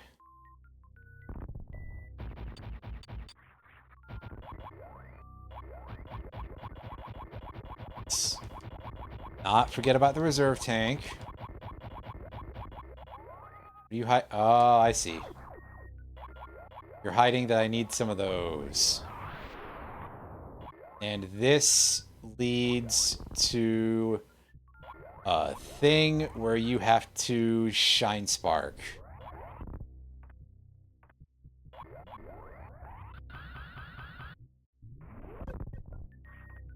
Not what you'd call much of a challenge.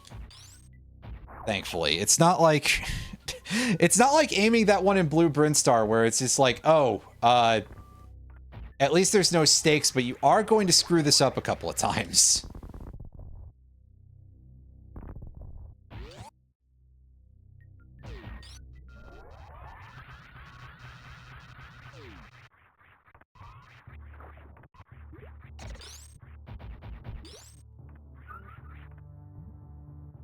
Item in the water here, or am I imagining it?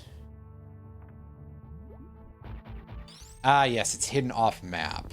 Well, off the main map anyway.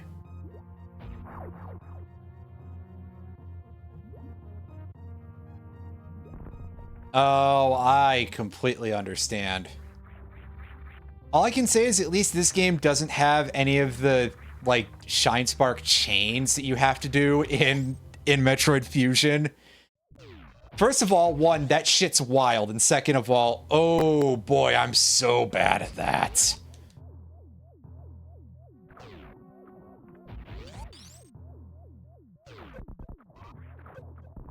Oh, right, yeah, I remember this layout with the crushers that I just chose to take the damage from for some reason. The crushionators.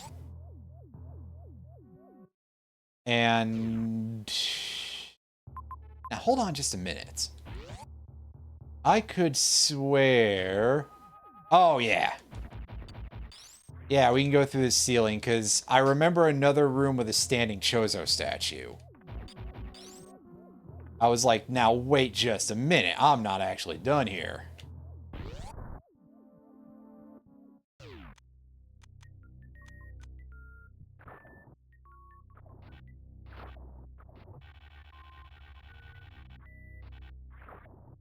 Oh.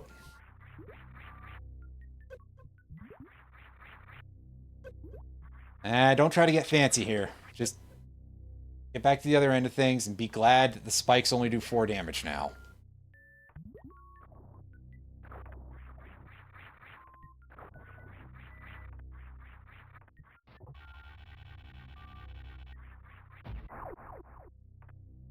Energy tank, probably a good place for it, really. Oh no, our health is no longer full. We won't be able to shoot sword beams or something. Wait. Wait a minute.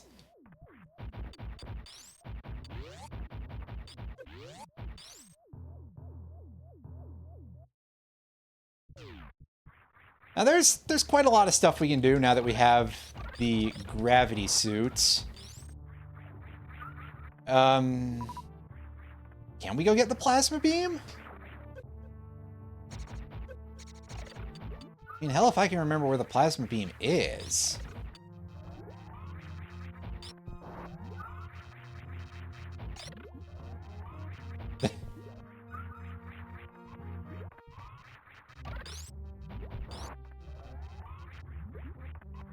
Hey, you get that melee damage in there. Hopefully the damage output would be quite high.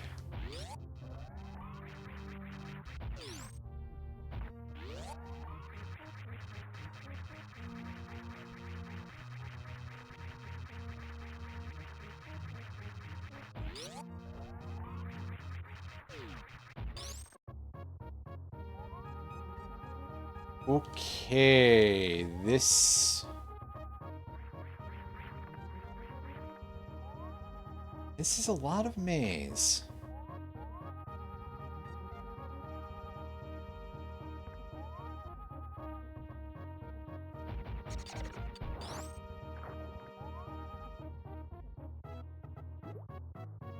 Yeah, kind of like... Again, I keep bringing up Metroid Prime somehow. It's like they're in the same series, but... In theory... And there's a very big in theory here, because... Well... the plasma beam in Metroid Prime... is sort of... short range? Although not really.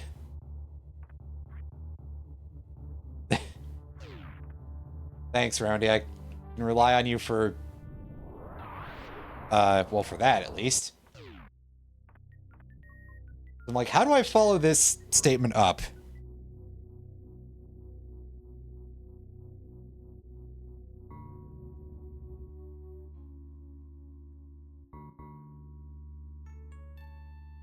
Gotta be humbled every now and then. I mean, yeah,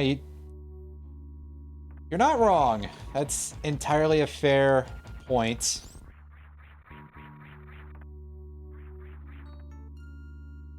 Oh, Meridia in general is kinda...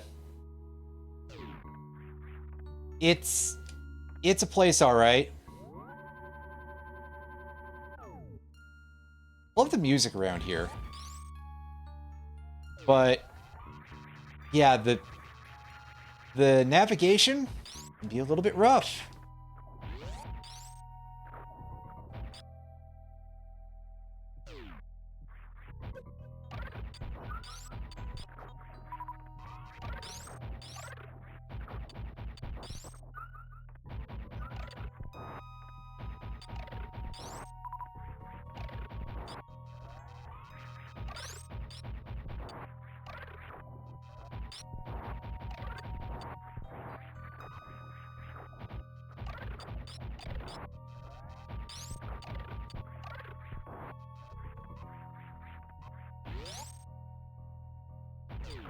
Oh. Careful the sand hole. Oh, it's got yapping maws in it too. Great. That's when the quicksand gets really aggressive, right? Whoa! Get back here, buddy.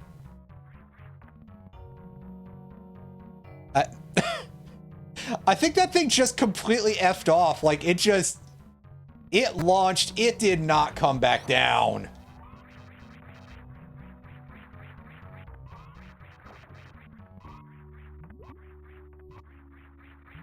Poochie died on the way back to his home planet, etc.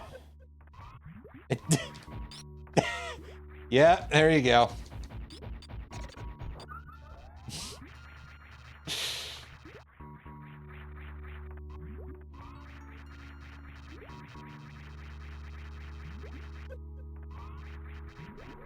It's alright, everybody's quietly chuckling about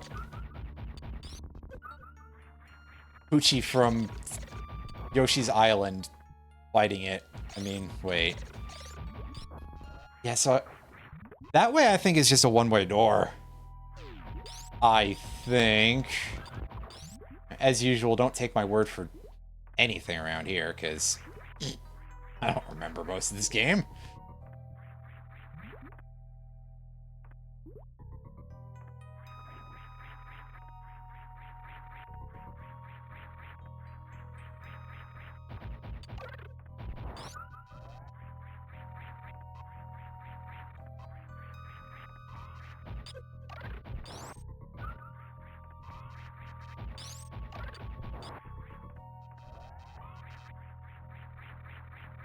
That door opens under conditions.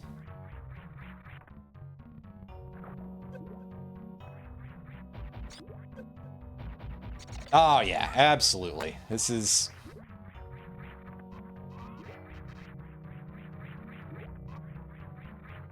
We snuck in the back way. Because, to be honest with you, I thought I'd be able to get it plasma beam very quickly if I did that. But I believe I was wrong.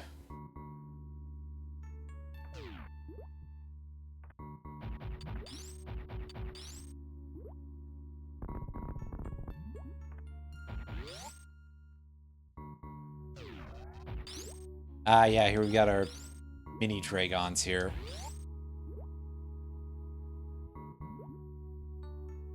Is this a place where we would really just prefer to have,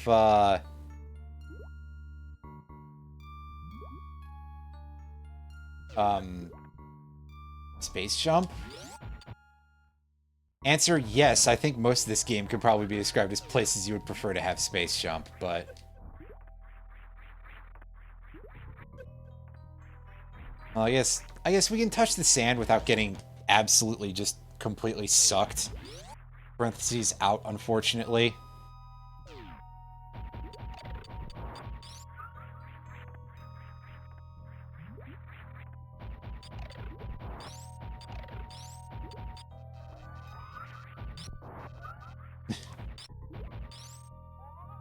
Oh yeah, hey, I can do that and discover if that's a one-way door. That makes sense because we've got the grapple beam here where... Well, this is like the one time where you break the grapple block that way, and not really be able to get... Oh, never mind, we can get up there. But now this is just a...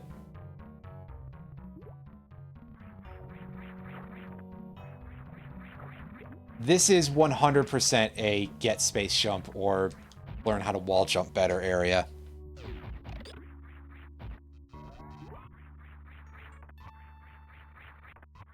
Yeah, no, I would not like to spend any time in this place without gravity suit if I can avoid it. Oh, absolutely not, boss.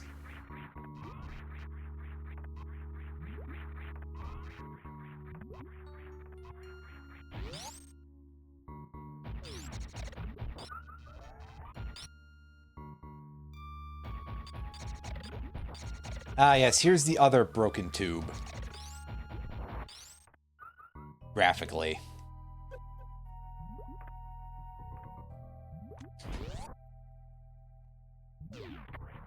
Give me that map station so that way I can actually see where the hell I'm going. Don't know where I'm going, and quite frankly, at this point, I might be too afraid to ask.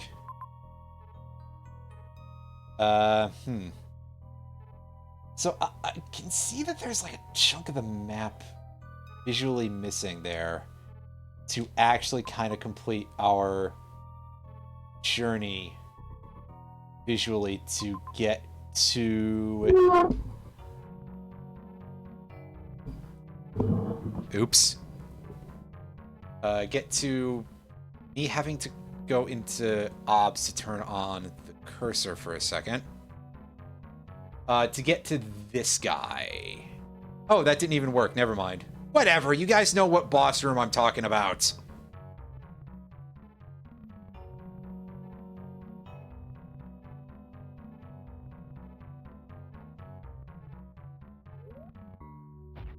RBO, I assume, is reverse boss order.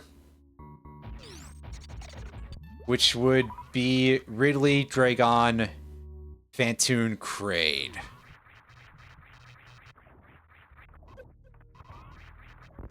I do remember that it's quite common for the speedrun to take on the core bosses in a different order. Oh, I'm in a stupid place here. As frequently happens.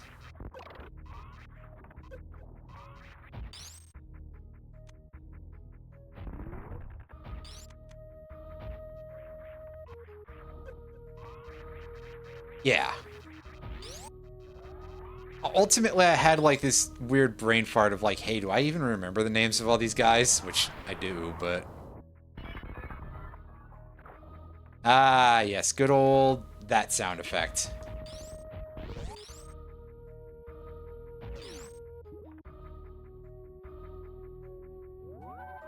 Yeah, for Phantoon, Kraid, Ridley, Dragon. Yeah, again, keep in mind, I'm far from an expert. Thank you, this thing's clip, for doing that and just letting out a wail that I'm sure got picked up on the microphone. It was an interesting sound.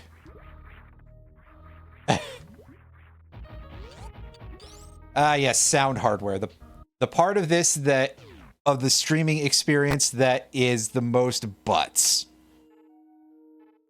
I suppose in theory I could just use a headset, but I mean, I've got this I've got this nice microphone for recording videos and stuff. The hell with it. I may as well use it for the streams.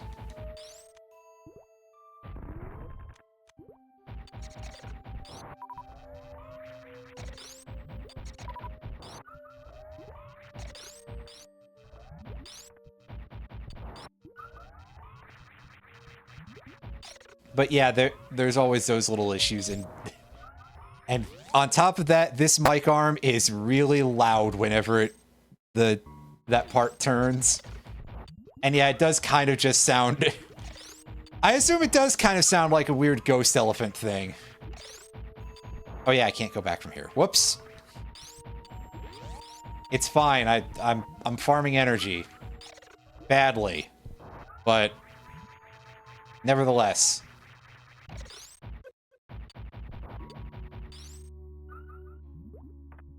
They just get attacked by these weird red crabs. And you might be asking, what's weird about a red crab? Aren't most of them? Yes, but... yeah, I'm not sure either.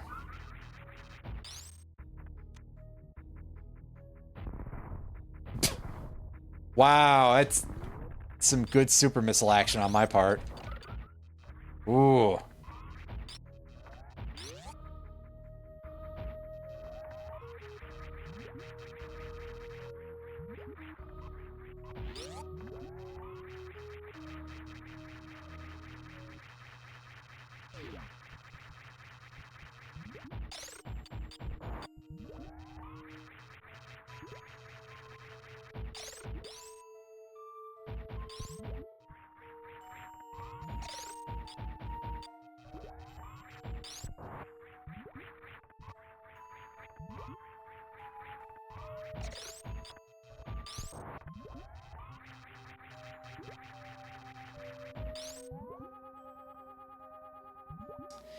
Yeah, this is an item that sucks, by the way. This particular missile pack right here.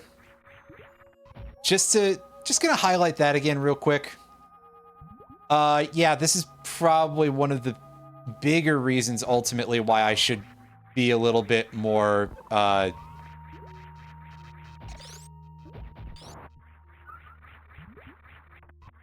you know, the things that would turn me away from Super Metroid randomizers. This item is pretty sucky.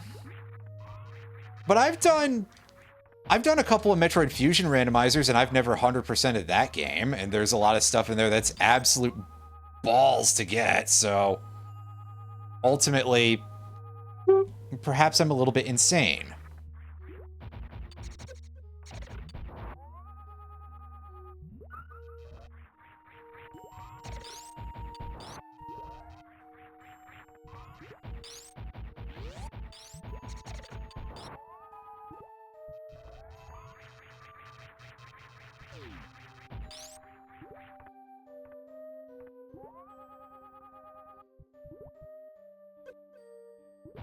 Yeah, it's just it's one that I specifically remember that I'm like really terrible at. That super missile, however, should be quite easy as long as I can actually climb back up here, which hey, yeah, of course I can, right? Be really strange if I couldn't. Which is why I might actually expect to not be able to.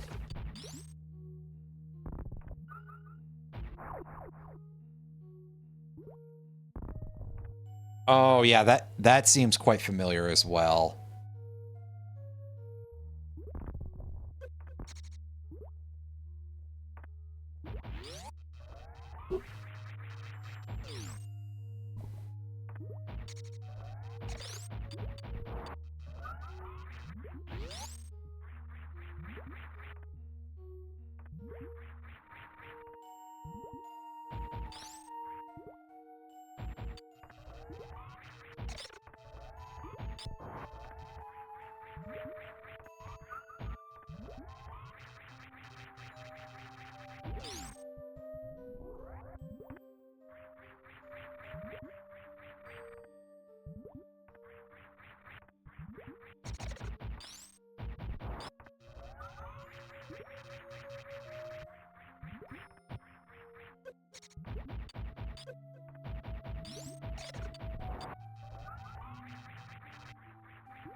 Yeah, I feel like on top of that, the last time I did a Super Metroid randomizer,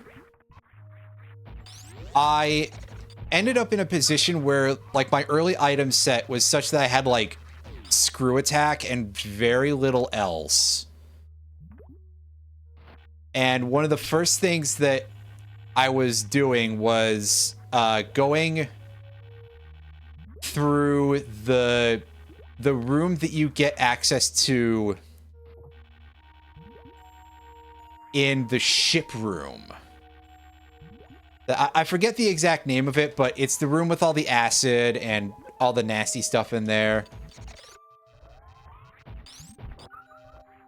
Oh.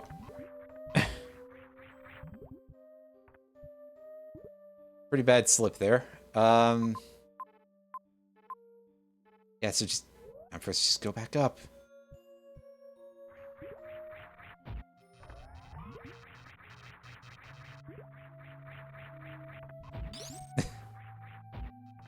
Sandbagging on wall... No. I'm just not consistent. But yeah, it was like, yeah, I'd go through this area with all the acid and the spikes and the yapping maws, but with very low health, and that was always like insanely stressful. And I feel like the last time I did it, I died multiple times. Just, oh, that room as one of your first things that you have to do.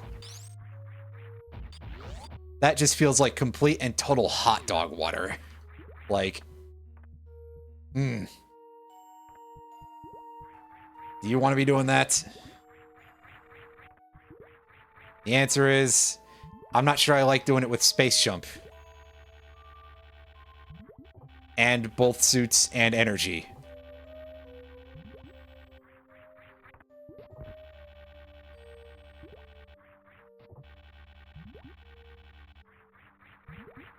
Whoa, whoa, whoa, whoa, whoa. Heck.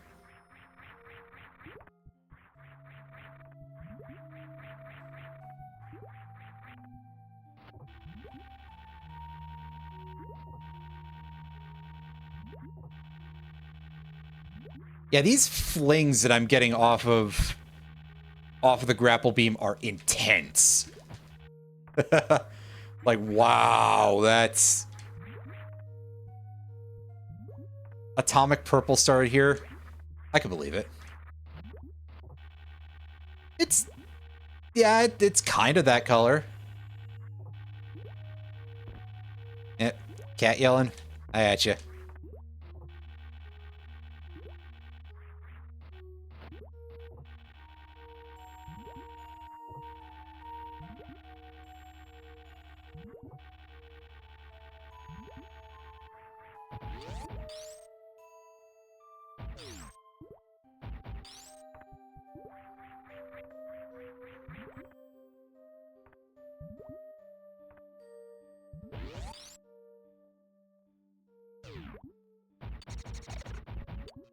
Alright, well, here we are back in the sand place.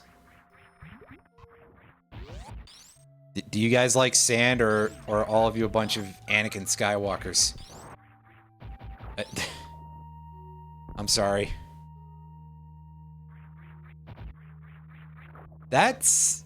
I'm sorry, now I'm also thinking about that weird enemy, and that thing is like... That one little weird flying enemy that we had. Yeah, and there's a bunch of them. I guess it's a pretty standard sort of weird flying enemy thing design. But my brain is also like, oh, those are the flying eyeball things from Chrono Trigger. Wow, who could imagine that a tiny little thing with a flying eyeball is... That there's only so many designs you can have for that.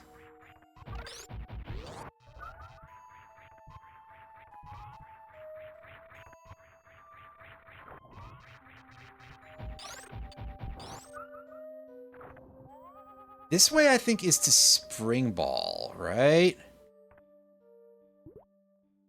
No, it's not. Pardon me. This way is to a thing that's really hard to fall into because of the auto run.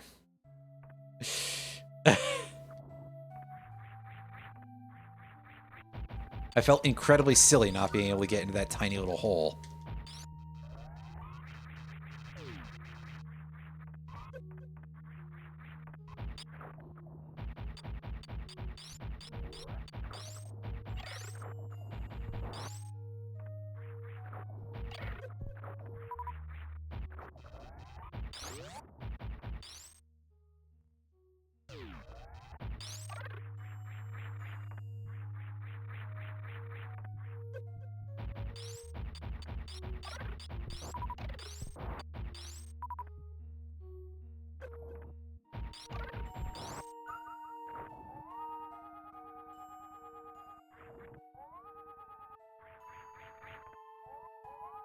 Is there anything in here? Is there like another path that I haven't taken yet?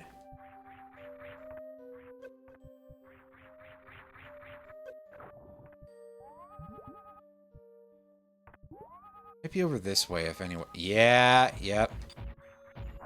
Unfortunately, it is just for a missile, not for physical progression. I mean, hey, a missile is useful, but I would like to go to a place and go fight that guy.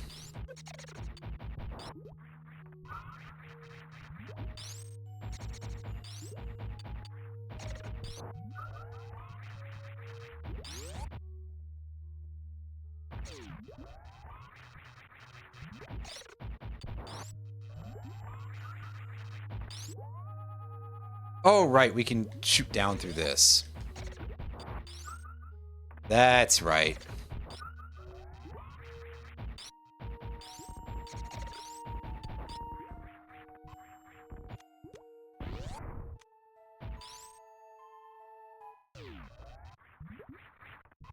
Ah, yes. Here we get the other version of the music.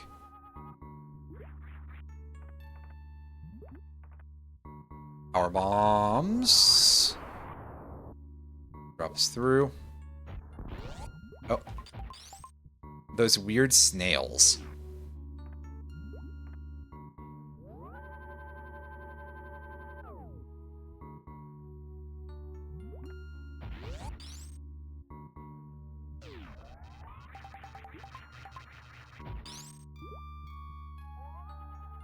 Now, this room, I do not 100% remember how it functions. So, excuse me just one moment while I hash that out.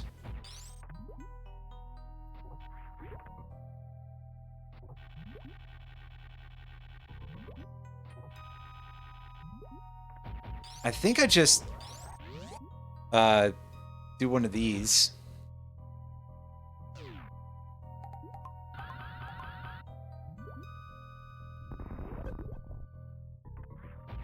That's not the way out, but that's still useful. As is that. That's actually even more useful, really. That way goes to Shack Tool, I think?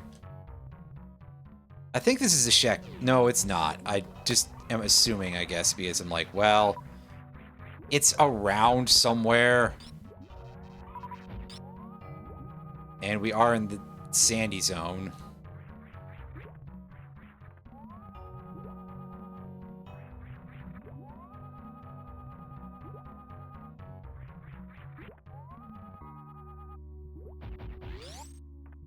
When in doubt, just do a bunch of that stuff. Plus, hey, I don't have to unequip it so I can run.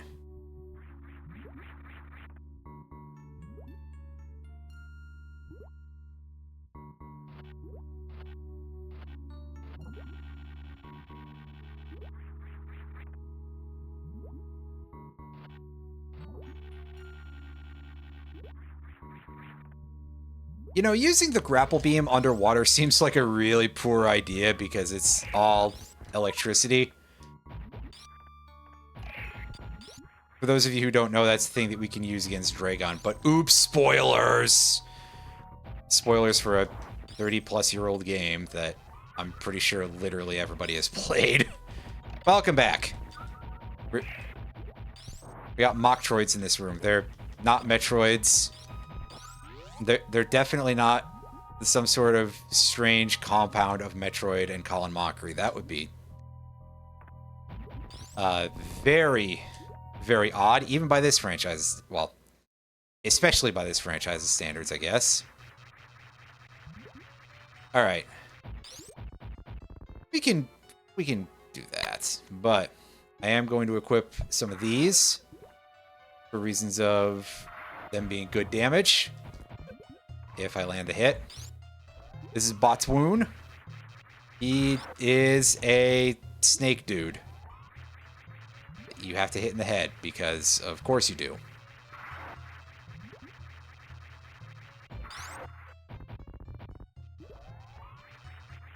This is the place that I've seen people use that X Factor move in speedruns.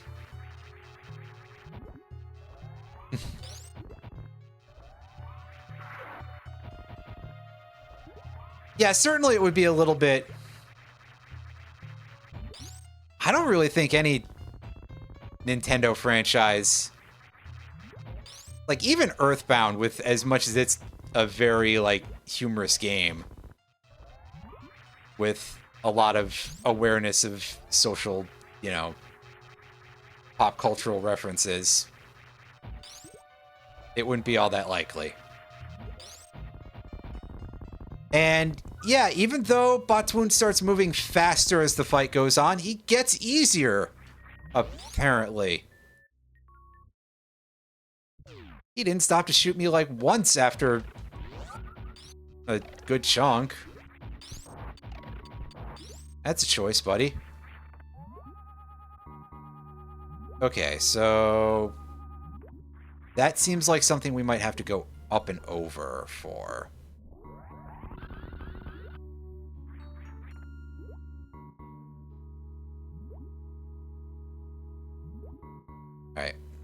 Pop a big boy there. Okay, yeah, it's just a bomb jump, actually.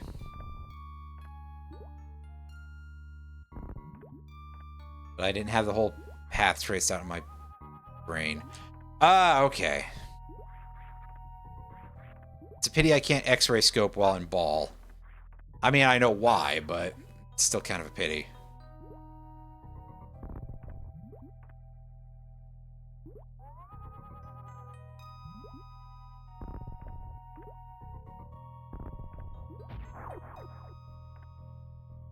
Grab our energy tank, and that puts us up to a nice full row there.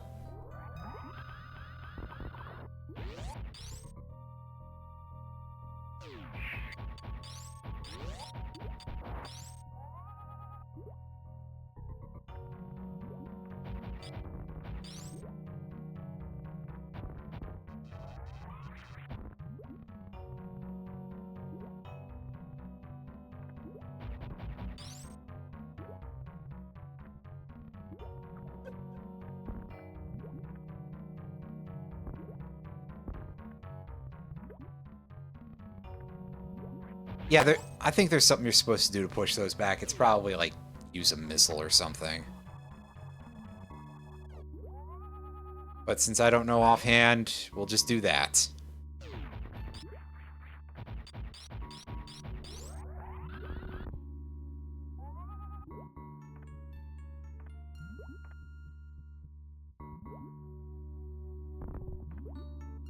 Yeah, it wasn't just me randomly mentioning Colin Mockery, although, I mean, I'm not saying I would put that past me. But yeah, no, it's the Mocktroids.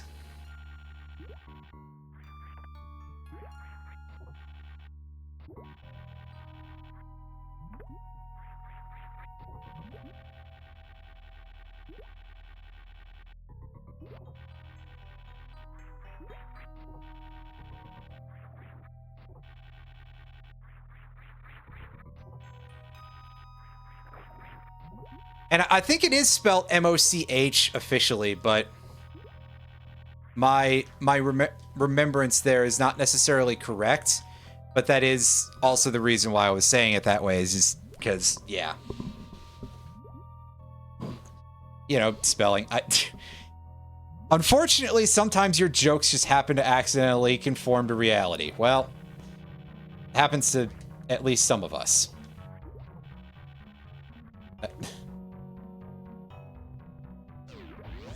So this climb here is a little bit...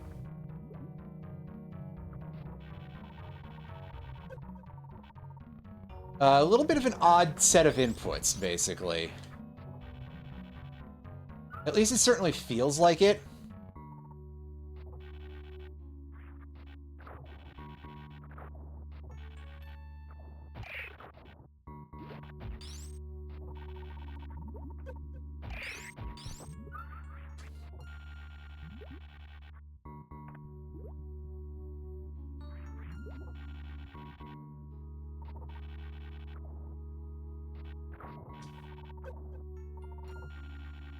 It's that way.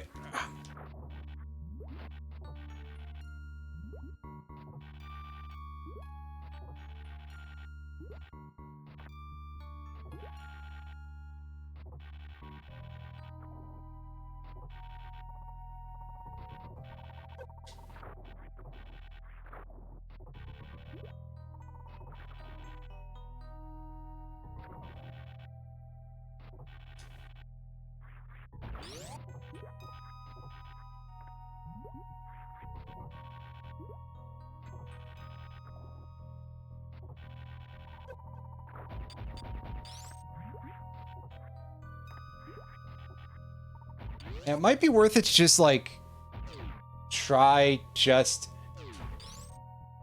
freezing the fake Metroids.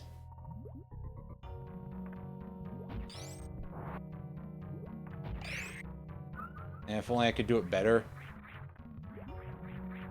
Is something that would help.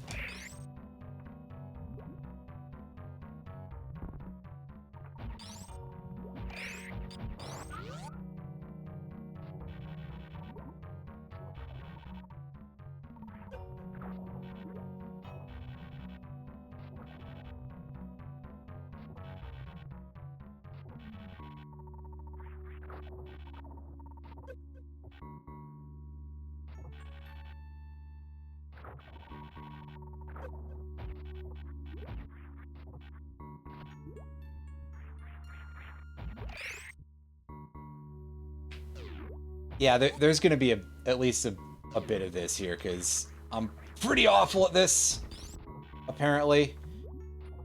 I also just legitimately do not remember this particular section at all. But that works. Just do more of like a curved jump back up to the door. That way. And...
Damn, there's like nothing in the ceiling here, which is what would normally give me an advantage.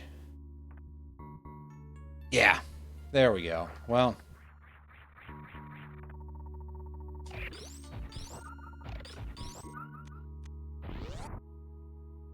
that particular struggle is over with. Right, Dragon is the one that's covering the space jump. So I'll have to go and do that fight, which... Give me a second, I'm gonna go save first. Just for safety reasons here.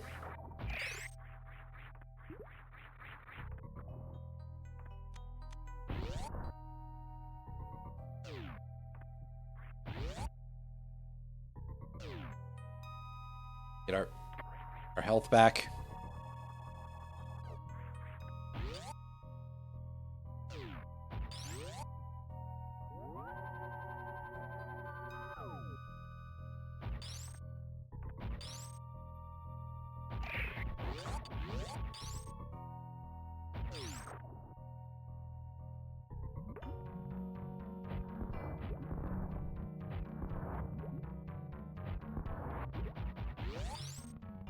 Alright, so it's time for Dragon. Do I remember how this fight works? Hell no.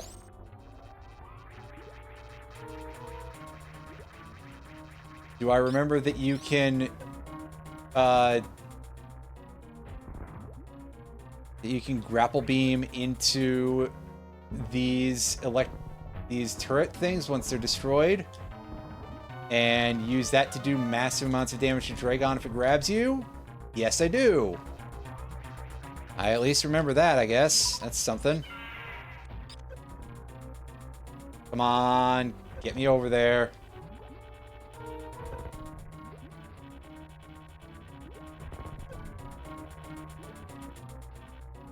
I mean, I'll probably die for my troubles because this is a thing that hurts you, but...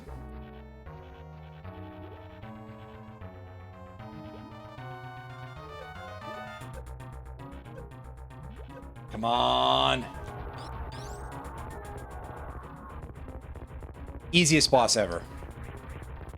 As long as you have health. And remember that that's a thing you can do. Just roast that thing. Yeah. Alright, here we go. Space jump. Oh, they made this a lot easier. Which... Again, to be fair, they kind of do that in the GBA games as well. Like, you can just fucking mash in the GBA games, from my recollection anyway. Yeah, which, you know, kind of nice. I do suck at space jump, so I understand the value of it.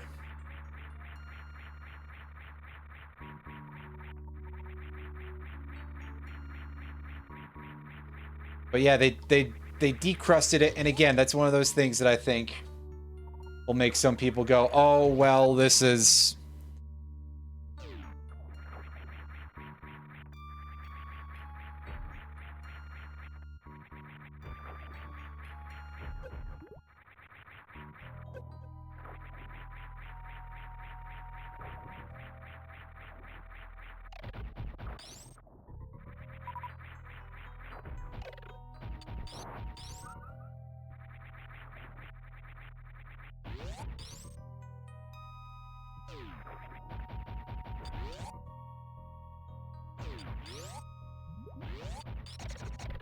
Okay, yeah, that area is definitely gonna be open now, and I'm sure that everything over here as well. Like, we should be able to get to plasma now, right?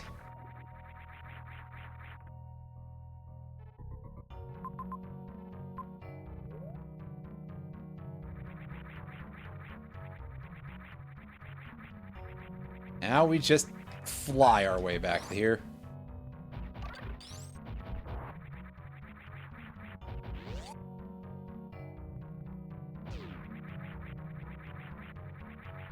At least I think this one's plasma. Not spring ball, is it? No, I remember this on the way to plasma specifically because it's one of those things where it's like, hey, yeah, you get to see how much plasma roasts that stuff afterwards.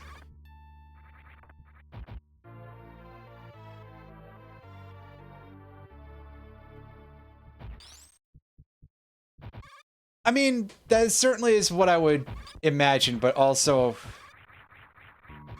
people on the internet can be very, like, weird about a lot of this stuff, to put it nicely. Very elitist.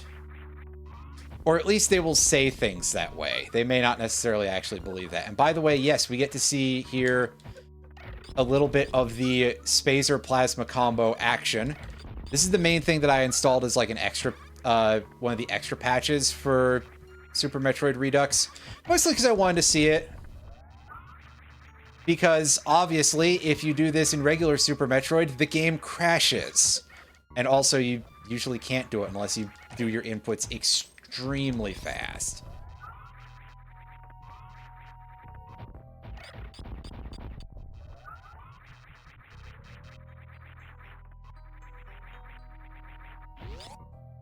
So, hey, yeah, cute little extra thing. We get to see 3 plasma beams go off in the same squeeze of the Y button. What's it look like without ice? Well, I'll take a look at that in a second, because, yeah, plasma beam in this game is green and Spacer is yellow, so it would behoove us to take a look at what... It's purple. I think that's probably wave beam, so we'll switch off wave beam as well and go with just some Spacer plasma. It's yellow. Alrighty. So, yeah, it turns yellow when it's just those. But yeah, as you can see, Plasma Beam by itself is green. Oh yeah, and here's what the beam combo for Plasma Beam looks like. Wouldn't you know it, it seems to be the least interesting one out of any of them, unfortunately.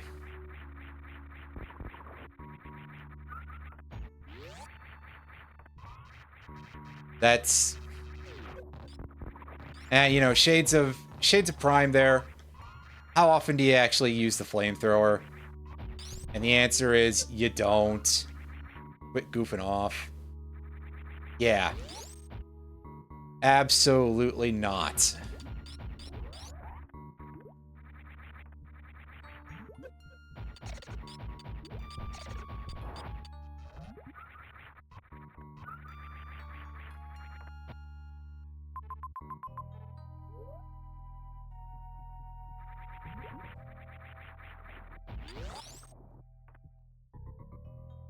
Okay, so I don't remember exactly like a quick way to get back to Ridley.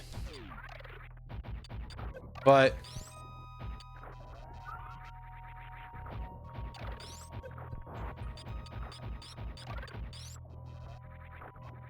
I'm feeling like I can probably finish this out today.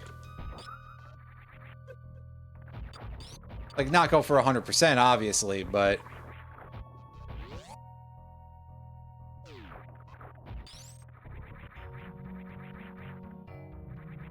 I mean, I got Ridley and Turian left. There's not much there, so...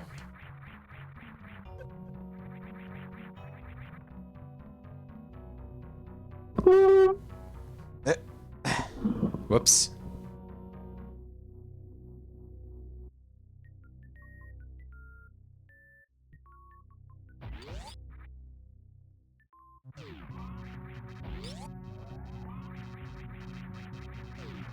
I guess this isn't exactly the gonna be the fastest route because there's all of this crustiness for us to get through.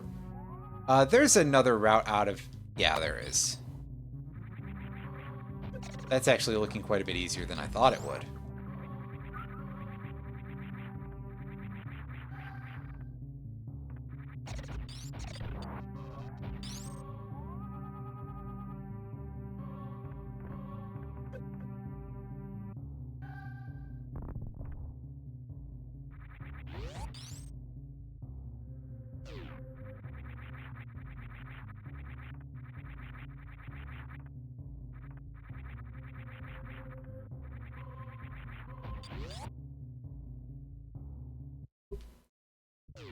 Just the hardware a little bit there. There we go.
I don't need the ship save point.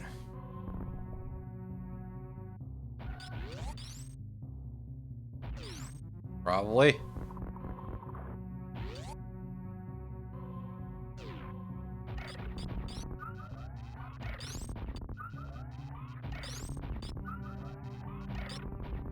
Yeah, no, I'm clearly setting myself up for a fall, but to be honest, there isn't that much of, like, huge danger up until I get to the Ridley zone. Or as one might sometimes know it, the R zone, not to be confused with whatever the hell that thing Tiger Electronics made was.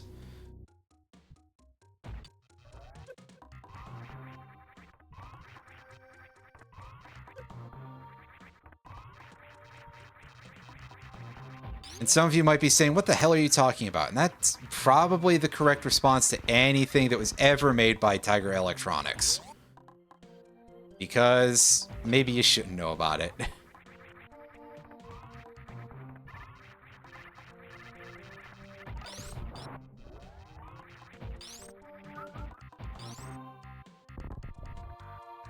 Yeah, the R zone, to emphasize for those of you who missed this part of the 90s, and they're quite lucky too. So there was this company called Tiger Electronics. They might still exist today. I highly doubt it, but they made very cheap licensed LCD-based games of basically think like something from a Game & Watch, but less good, but with the name of something that you recognize on it. And there were some like ones that were like licensed with actual video games. There were ones for the Mortal Kombat series, for example. And yeah, they had like absolutely very little in terms of button input. They you know, they'd kill time on a car ride, but in terms of being something with a long lifespan, not so much. The R-Zone was basically a device that was those, but several of them were between swappable cartridges. And not really in the same way that like a Game Boy was sort of the idea of being something like that. At least that's how some folks have generally remembered the Game Boy conceptually. It was literally those, and the cartridges they used for them were rather odd. They were like these square shapes that had a screen in the middle of them, which I found out that some of those like switchable LCD games did actually do that for other machines later on. But yeah, that's basically about it. The Game Boy was alien tech compared to Tiger Games. Absolutely. The Game Boy was miles ahead of that sort of horse shit. But what the R-Zone had is it had a gimmick to it. Originally, I believe later on they bizarrely enough released a version of it that had the gimmick stripped out. But it was like this headset sort of thing, if I recall correctly. It had like a... basically a...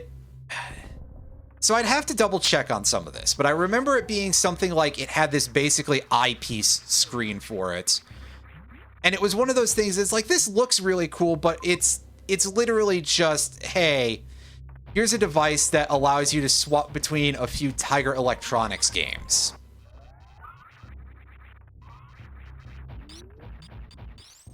And as you can understand, turning something like that into a full-fledged console didn't quite work out. But it certainly looked rather interesting. And I think it's memorable on that basis anyway, that it's like, oh, hey, this thing looks neat. It's ultimately kind of not, but... oh, hell yeah, people have gotten Doom running on a TI-83 by now, I'm pretty sure. And sure, that's not going to give you the full experience, but, you know, it is Doom on a calculator, so that's pretty impressive in its own right.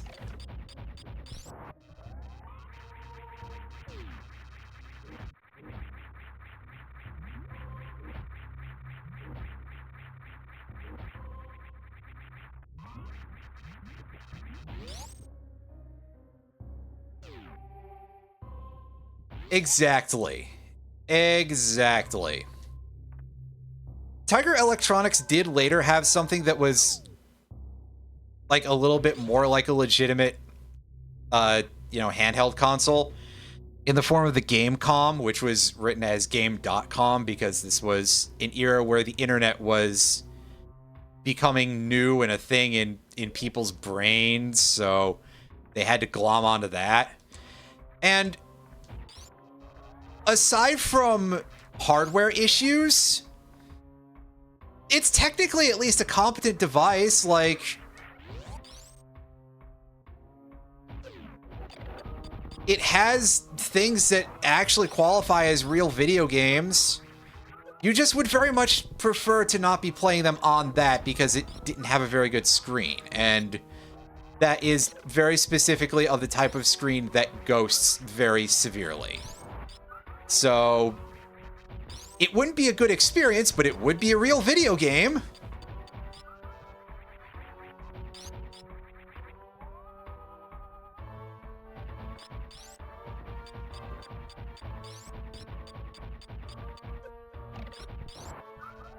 Yeah, Roundy, you have mentioned things with regard to your experience with early video games and early video game violence. And I think I recall one particular story from one of the old Lemmings talkthroughs, because it was related to the menacing level, which I also have a little bit of a story on a similar note that I can tell in a second, where you said something like you remember showing your family Street Fighter, and one of the things that you showed was the Fierce Punch, which caused the other guy to vomit, and they were like, absolutely not. And of course you immediately shied away from them from even considering asking about Mortal Kombat.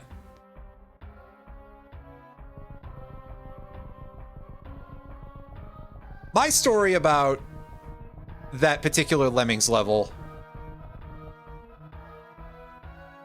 We've played Lemmings on the channel before, and the level Menacing, which is a sort of cross-promotion with DMA Design and, you know, publisher Psygnosis. DMA Design, of course, were the ones who made Lemmings.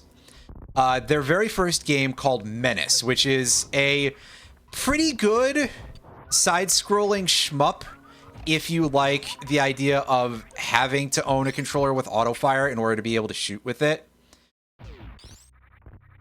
But, yeah, that particular level, it uses the set from one of the locations there, which is, like, very, very bloody and skeletons and snakes and stuff. So I actually got to that level when I was rather young, and it scared the bejesus out of me. And also kind of like gave me this like, oh, I better not let anyone ever see this because it'll get taken away from me. This was an era when, of course, there was a lot of fervor around Mortal Kombat, as you could expect. And yeah, my parents were very much in the absolutely fucking not camp, which I'm not about to say that that's unfair, because quite frankly, that's totally reasonable, all told. I'm not sure that if I had children that I would want them looking at that myself. So, yes. But yeah, I ended up just like putting that game well the F away for many a year. And then I don't think I even finished it until I was an adult. So yeah, that's my Lemming story. Is, yeah, there was a thing in one of the levels that was quite gruesome. And you might be thinking, hey, Delia, there's a lot of like really effed up traps in Lemmings that will kill Lemmings in really horrible, gory ways. And you didn't respond to them in the same way. And believe it or not, no, because truth be told, up to that point, like a lot of the traps don't really have particularly nasty visuals, actually. Like, the main trap in Lemmings that I would qualify as actually properly looking gory is the boulder trap that literally doesn't show up until the last level.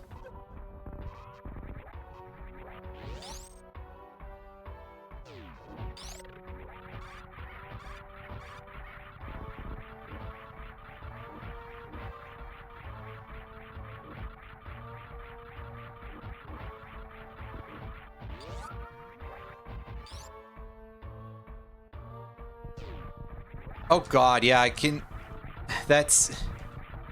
Got uptight about G-Force because there was a Mecha Jesus in it. Ooh, that's... Now, thankfully, I didn't have parents who were, like, that level of absurd in terms of, like, being overprotective about certain things like that. You know, they were not religious people. But they were definitely, they adhered very strictly to age ratings, to put it nicely. And you know, they were like, oh, well, don't watch The Simpsons. It's bad for you. Which, okay, I don't think a child should imitate anything that happens on that show whatsoever, but in retrospect, you know, maybe that is a little over defensive, but regardless, so it was quite severe enough that I was very cagey at the age of 12 about playing Phantasy Star Online, a game that's rated for ages 13 plus here in the US. Because I was like, oh, what if they find out and get mad at me about this? Because also, my mother could be an absolute demon when she was pissed off. Like, I think we all probably had at least one, you know, instance of some of that in our lives, but, you know, regardless, so there's a better way to, I mean, it does help if I have Spring Ball, but, oh, I forgot about that. Okay. So there was an easier way for it.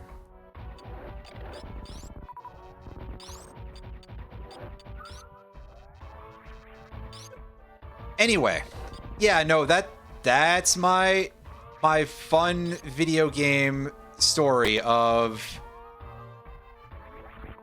I definitely didn't have it as severe as like anyone else I know, but I definitely probably missed out on some stuff as a kid. But maybe that was okay.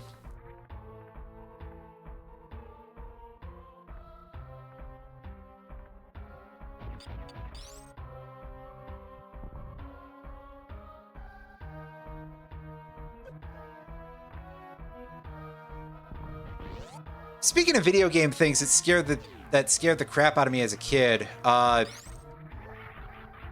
that lava monster in Yoshi's Island also kind of like freaked me out pretty severely.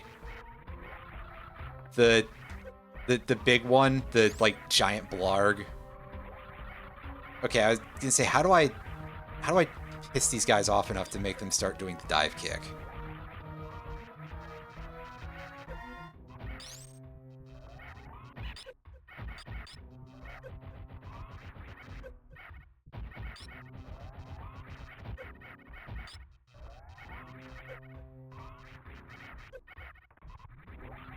Well, you see, Roundy, I think you understand RPGs better than a lot of people because of the fact that you actually read them, but that's just me being very mean again because of me being a mean person, I guess. But that certainly would help quite a bit.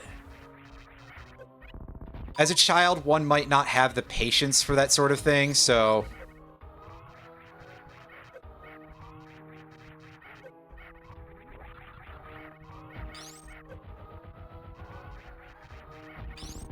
But one of the early video game memories I have was my brother putting me in front of FF1 for the NES. And in particular, I mean in front of an emulator playing it, so... Yeah, for anyone who was curious, yes, piracy was always a part of my video game diet from, like, the youngest of periods there.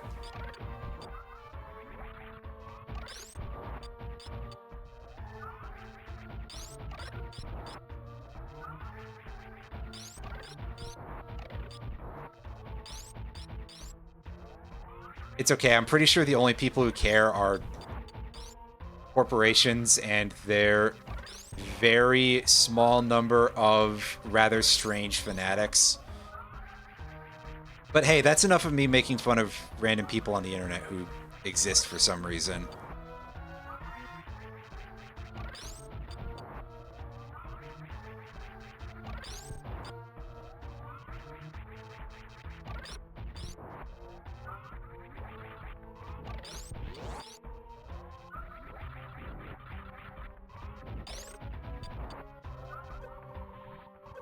Ow.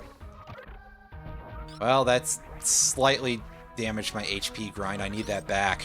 Because Ridley might actually hurt. And by might, I mean... yeah.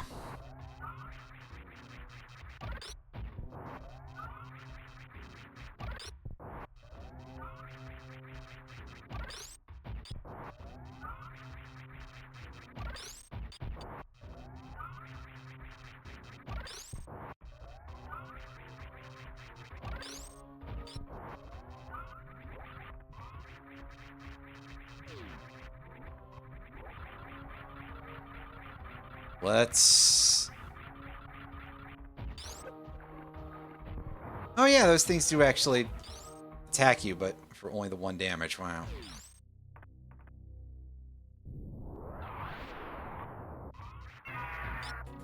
That's right, buddy.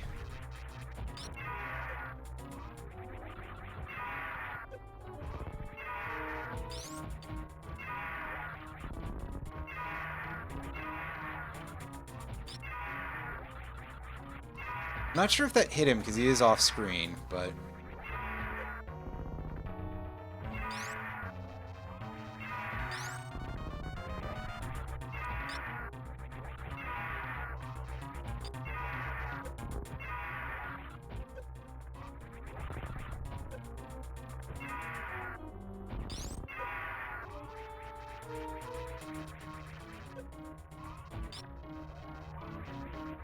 but yeah, I remember that you can get a free hit in on him with the power bomb while he's still in shadow. Unfortunately, only the 1, but you know, something about beggars not being able to be choosers or something. I don't know.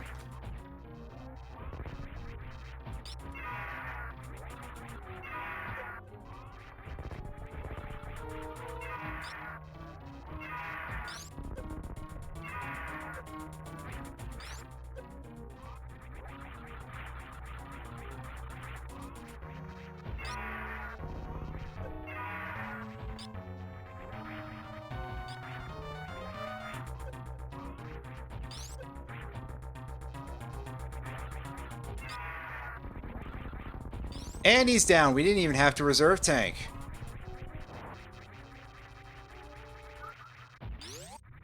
I don't need that energy because there's an energy tank hidden in this room.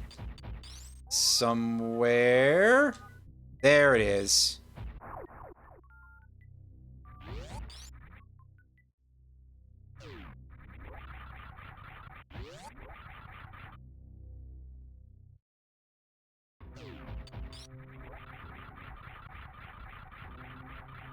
We got him. Ladies and gentlemen, we got him. Get the heck out of here. 8 energy tanks feels like it'll be enough to be able to take on Mother Brain. And the amount of other stuff we have, too. Oh, thank goodness, this door is unlocked. I was like, oh, do I have to fight the dive kick men again? And the answer, surprisingly, is no, I don't.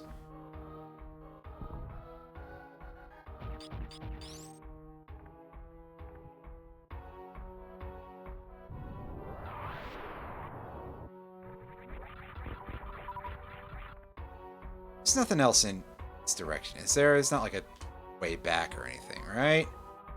No, I didn't think so, but I had to check. Yeah, the way back that I'm thinking of is clearly at the top of that location that we were in earlier that we could not get through.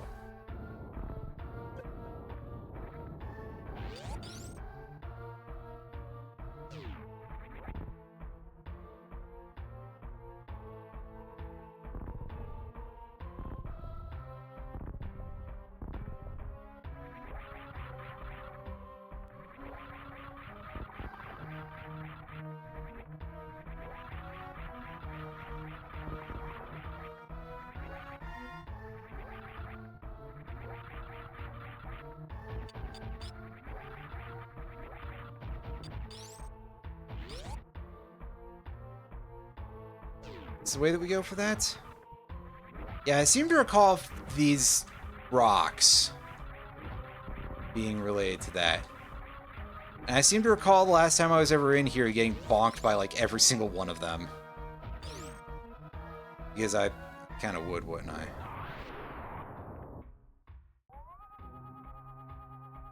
Oh. Oh, that's not a way to go, I don't think. Anything here? Go.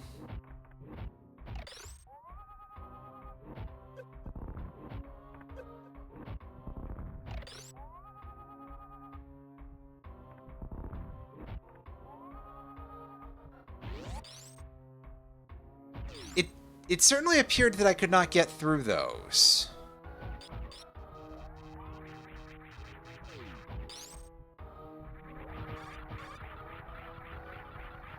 Oh wait, yeah, that's... Okay, so that's the acid area. This area is full. I probably should not try to... Huh. That's...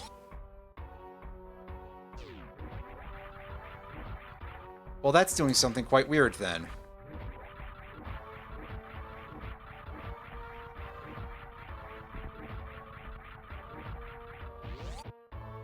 Okay, so let me go back in here and... Yeah, we take a quick scan through this. That just does that for me.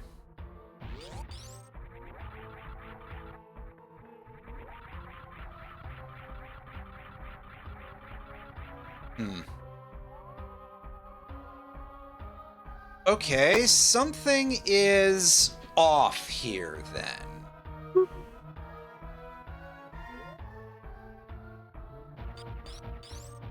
I mean, obviously that's going through there because of course it is, but...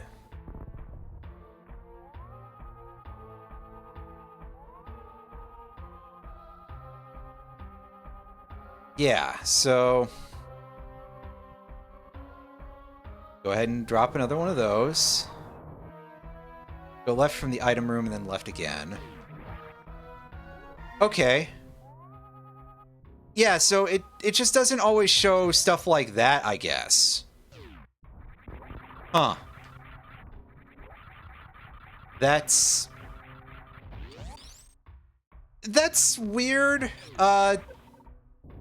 Perhaps not the most unexpected behavior, but that particular instance of it does kind of suck. So I think you get some of that going on with, like, some part of Meridia also.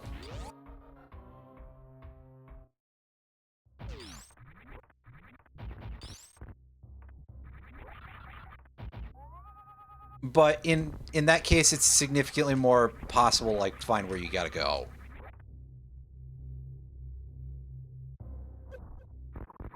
So, yeah, and of course the Alcoons show up at the last moment there to give me the business right at the very end.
Yeah, that respin is going to be very handy for that very specifically, if nothing else.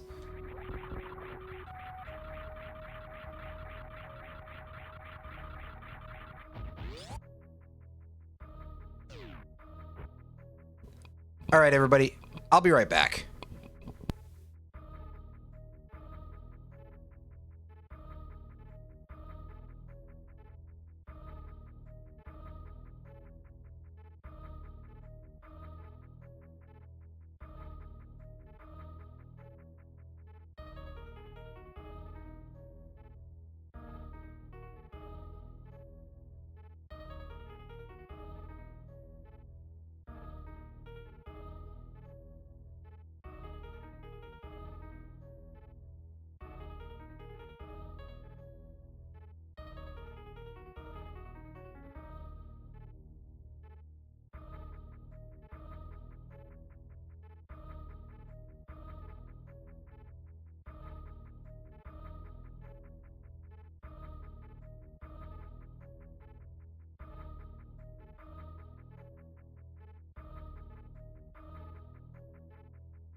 All right.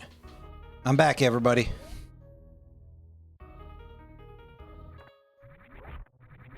Remember, that's D-pad, not sticks.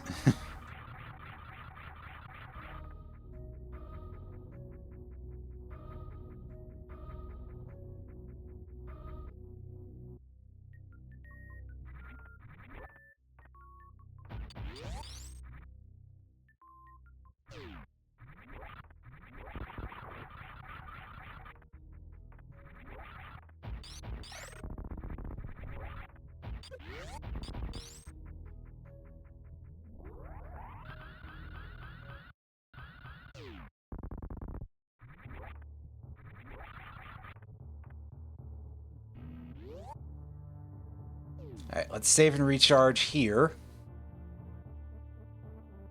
Yeah, see, it turns out we don't even need any more ammo.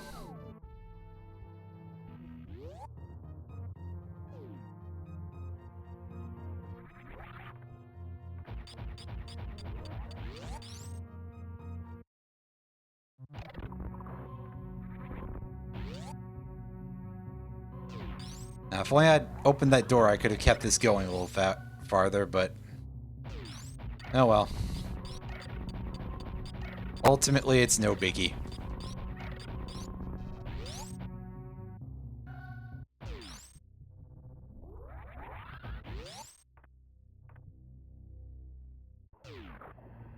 Alright, we get a little bit of this going.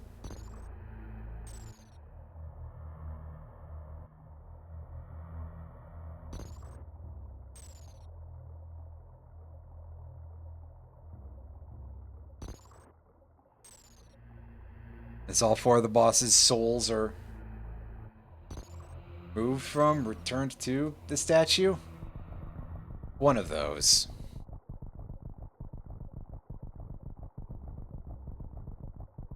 Something like that.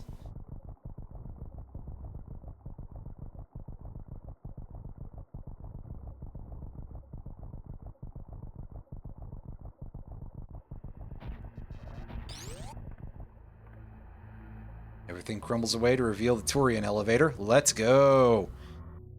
It's time for the last stretch of the game.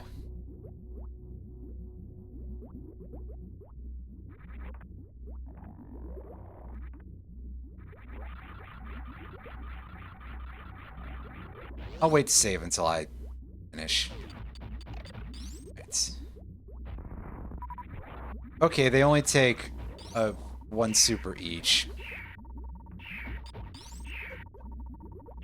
Can I, like, bomb these guys off or something? Or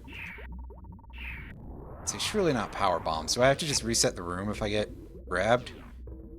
That's certainly the, like, probably the easiest way to do it.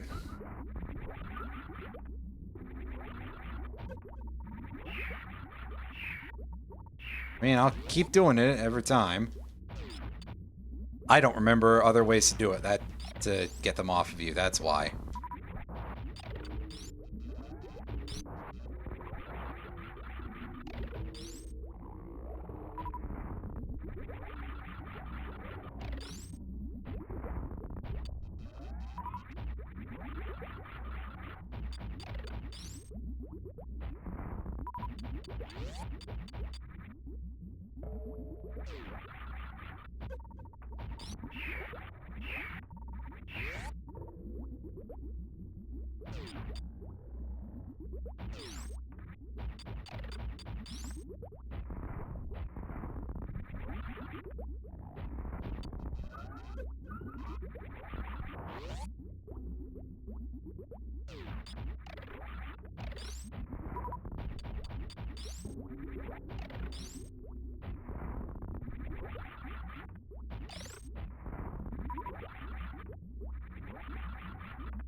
Yeah, here's where we get the blue side hoppers who are basically immune to everything.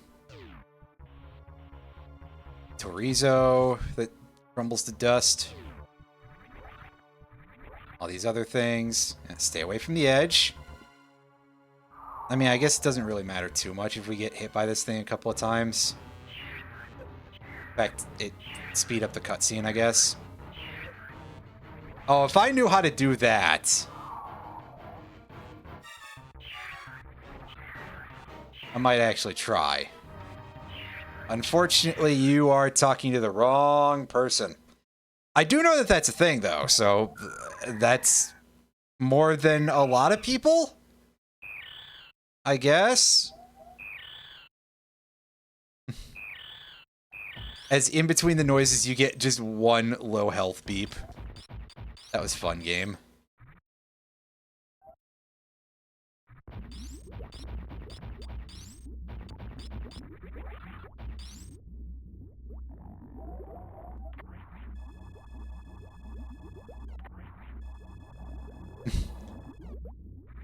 Yeah, pretty much.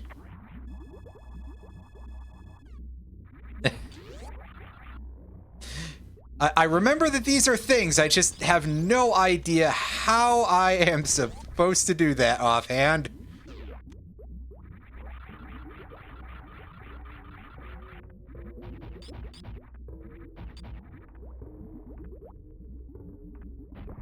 I think I can get away with 34 super missiles instead of 35 for what's coming next, which is smashing a lot of glass in order to get to Mother Brain.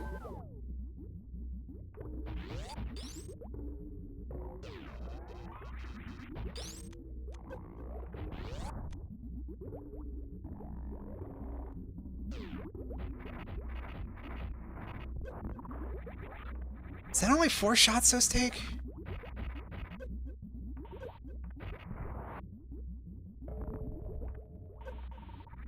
Yeah, it's only 4 super missiles they take. That's odd. I thought it was 5 for some reason on the Zebatites.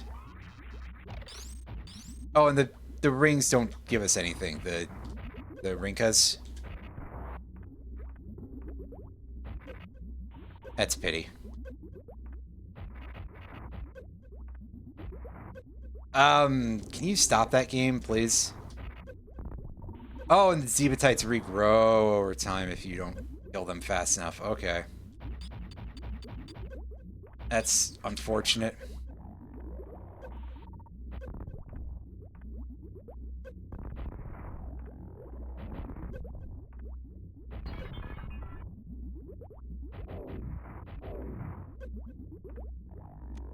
And we're out of supers. It's alright, I got plenty of regular missiles. I was saying, I assume the charge beam doesn't work here.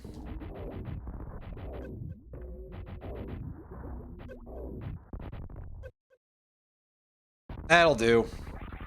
Ah, the flashing. Ah, the 90s.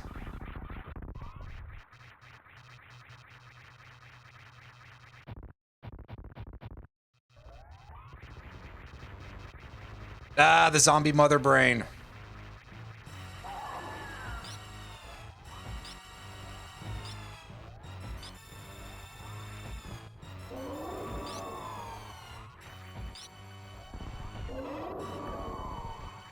I was gonna say, the bombs that have weird explosive patterns, but that's not really that funky, actually. That beam looks freaking weird, though. I'll tell you that for cheap.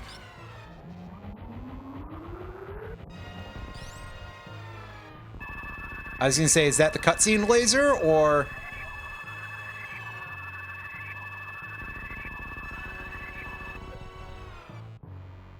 That was, in fact, the cutscene laser.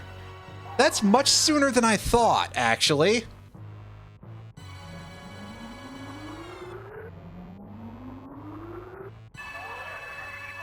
Yeah, no, it was a little bit worrying when I started fucking up the one with the one Zebatite and getting bounced around, and it started regenerating, and they all got soaked.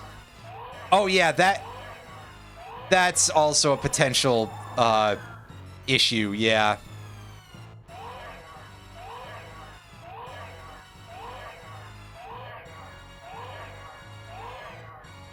All right, give me the refill, big baby.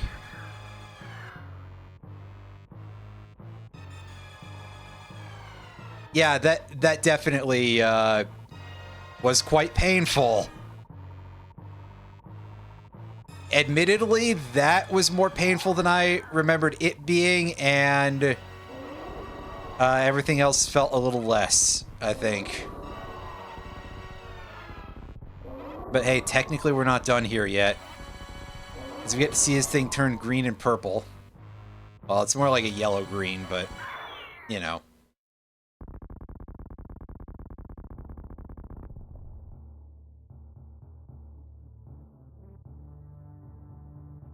Alright, back up on our legs here.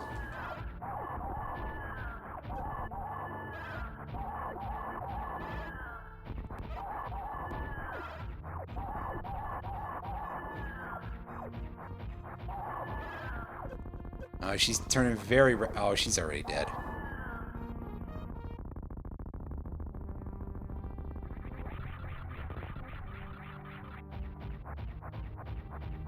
Oh yeah, we don't have charge beam on anymore, so we get to see how stupidly fast this thing fires.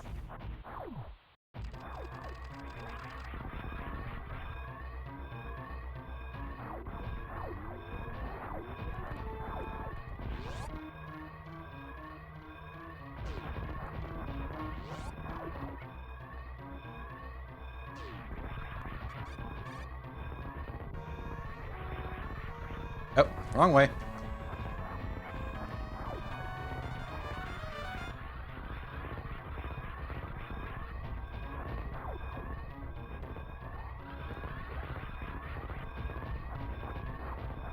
Yeah, look at me taking the longest route possible. Pretend that I'm doing this because I'm a complete show-off, and I'm just like, hey, look at me, I took the worst routes, and I'm still good to go.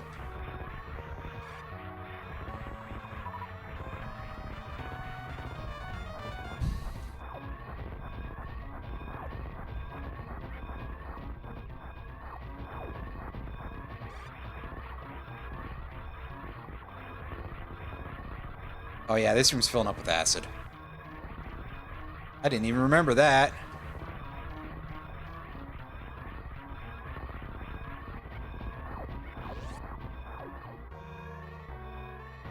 "100% map completion run." I mean, I said something before about wanting to have more stuff on the map, even if I didn't need it yet, but...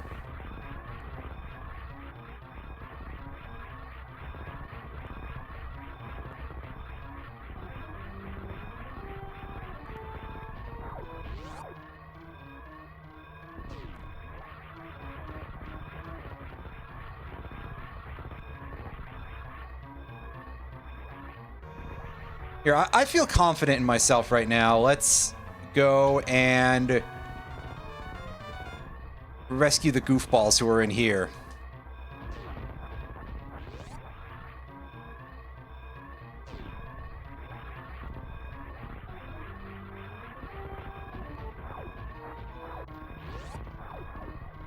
Oh, I had to open the back wall. Whoops. Or it was part of the cutscene, I forget. Run is valid. Yep. Listen, do you think I'm gonna leave those guys behind? That would just be rude. Oh, actually land on the ship, please. And we are out of here.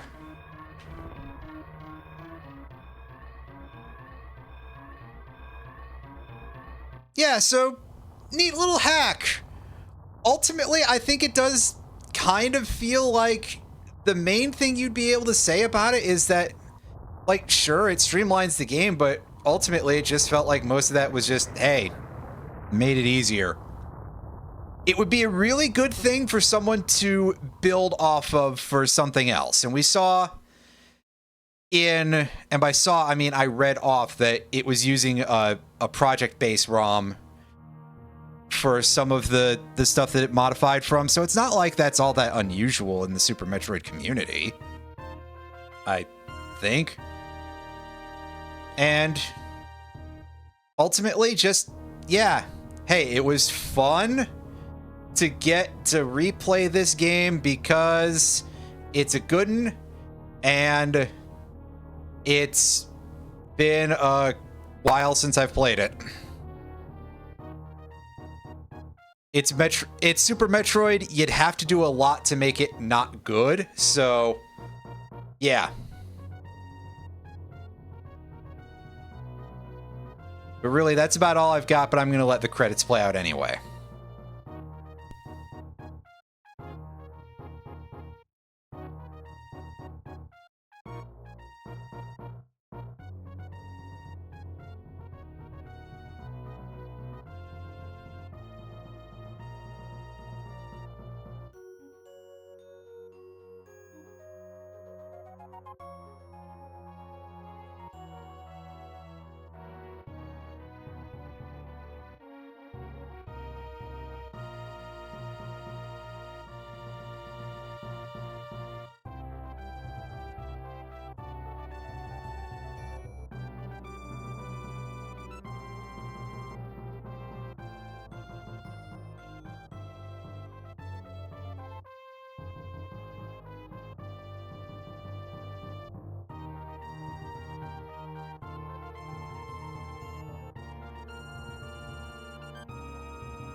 Oh, wow. Did you guys know that Metroid was a girl? I mean, just leads it here to be terrible again at the very end of the credits. What was our completion percent? It felt like it's got to be kind of mid. 65%. That 65%, that is far and away the least amount of items that I have ever gotten in Super Metroid. I'll say that.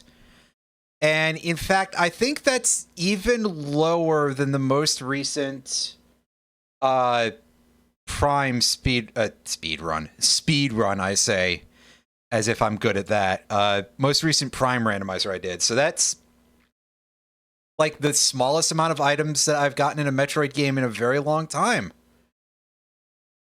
I hope you enjoyed the completely useless statistic, but I also hope you enjoyed watching the run. I hope the hack sounded kind of cool. I'm actually going to go on romhacking.net and grab a link for this real quick if I can find it on there.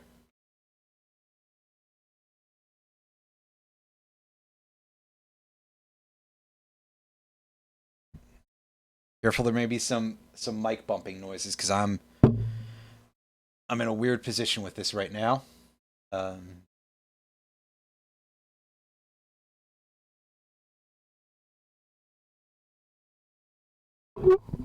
Actually, hell with it. We'll just do this.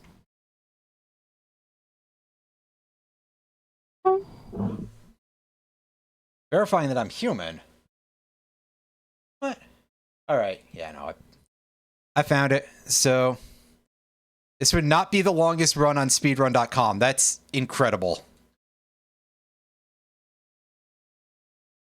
Although admittedly, I know people have submitted like very long runs for games on speedrun.com just in general. For like all kinds of games, like even stuff that would be like well outside the regular speedrun kind of time. Anyway, yeah, so if you are interested in the hack, there is a romhacking.net link for you, so you can go and get that yourself. But for now,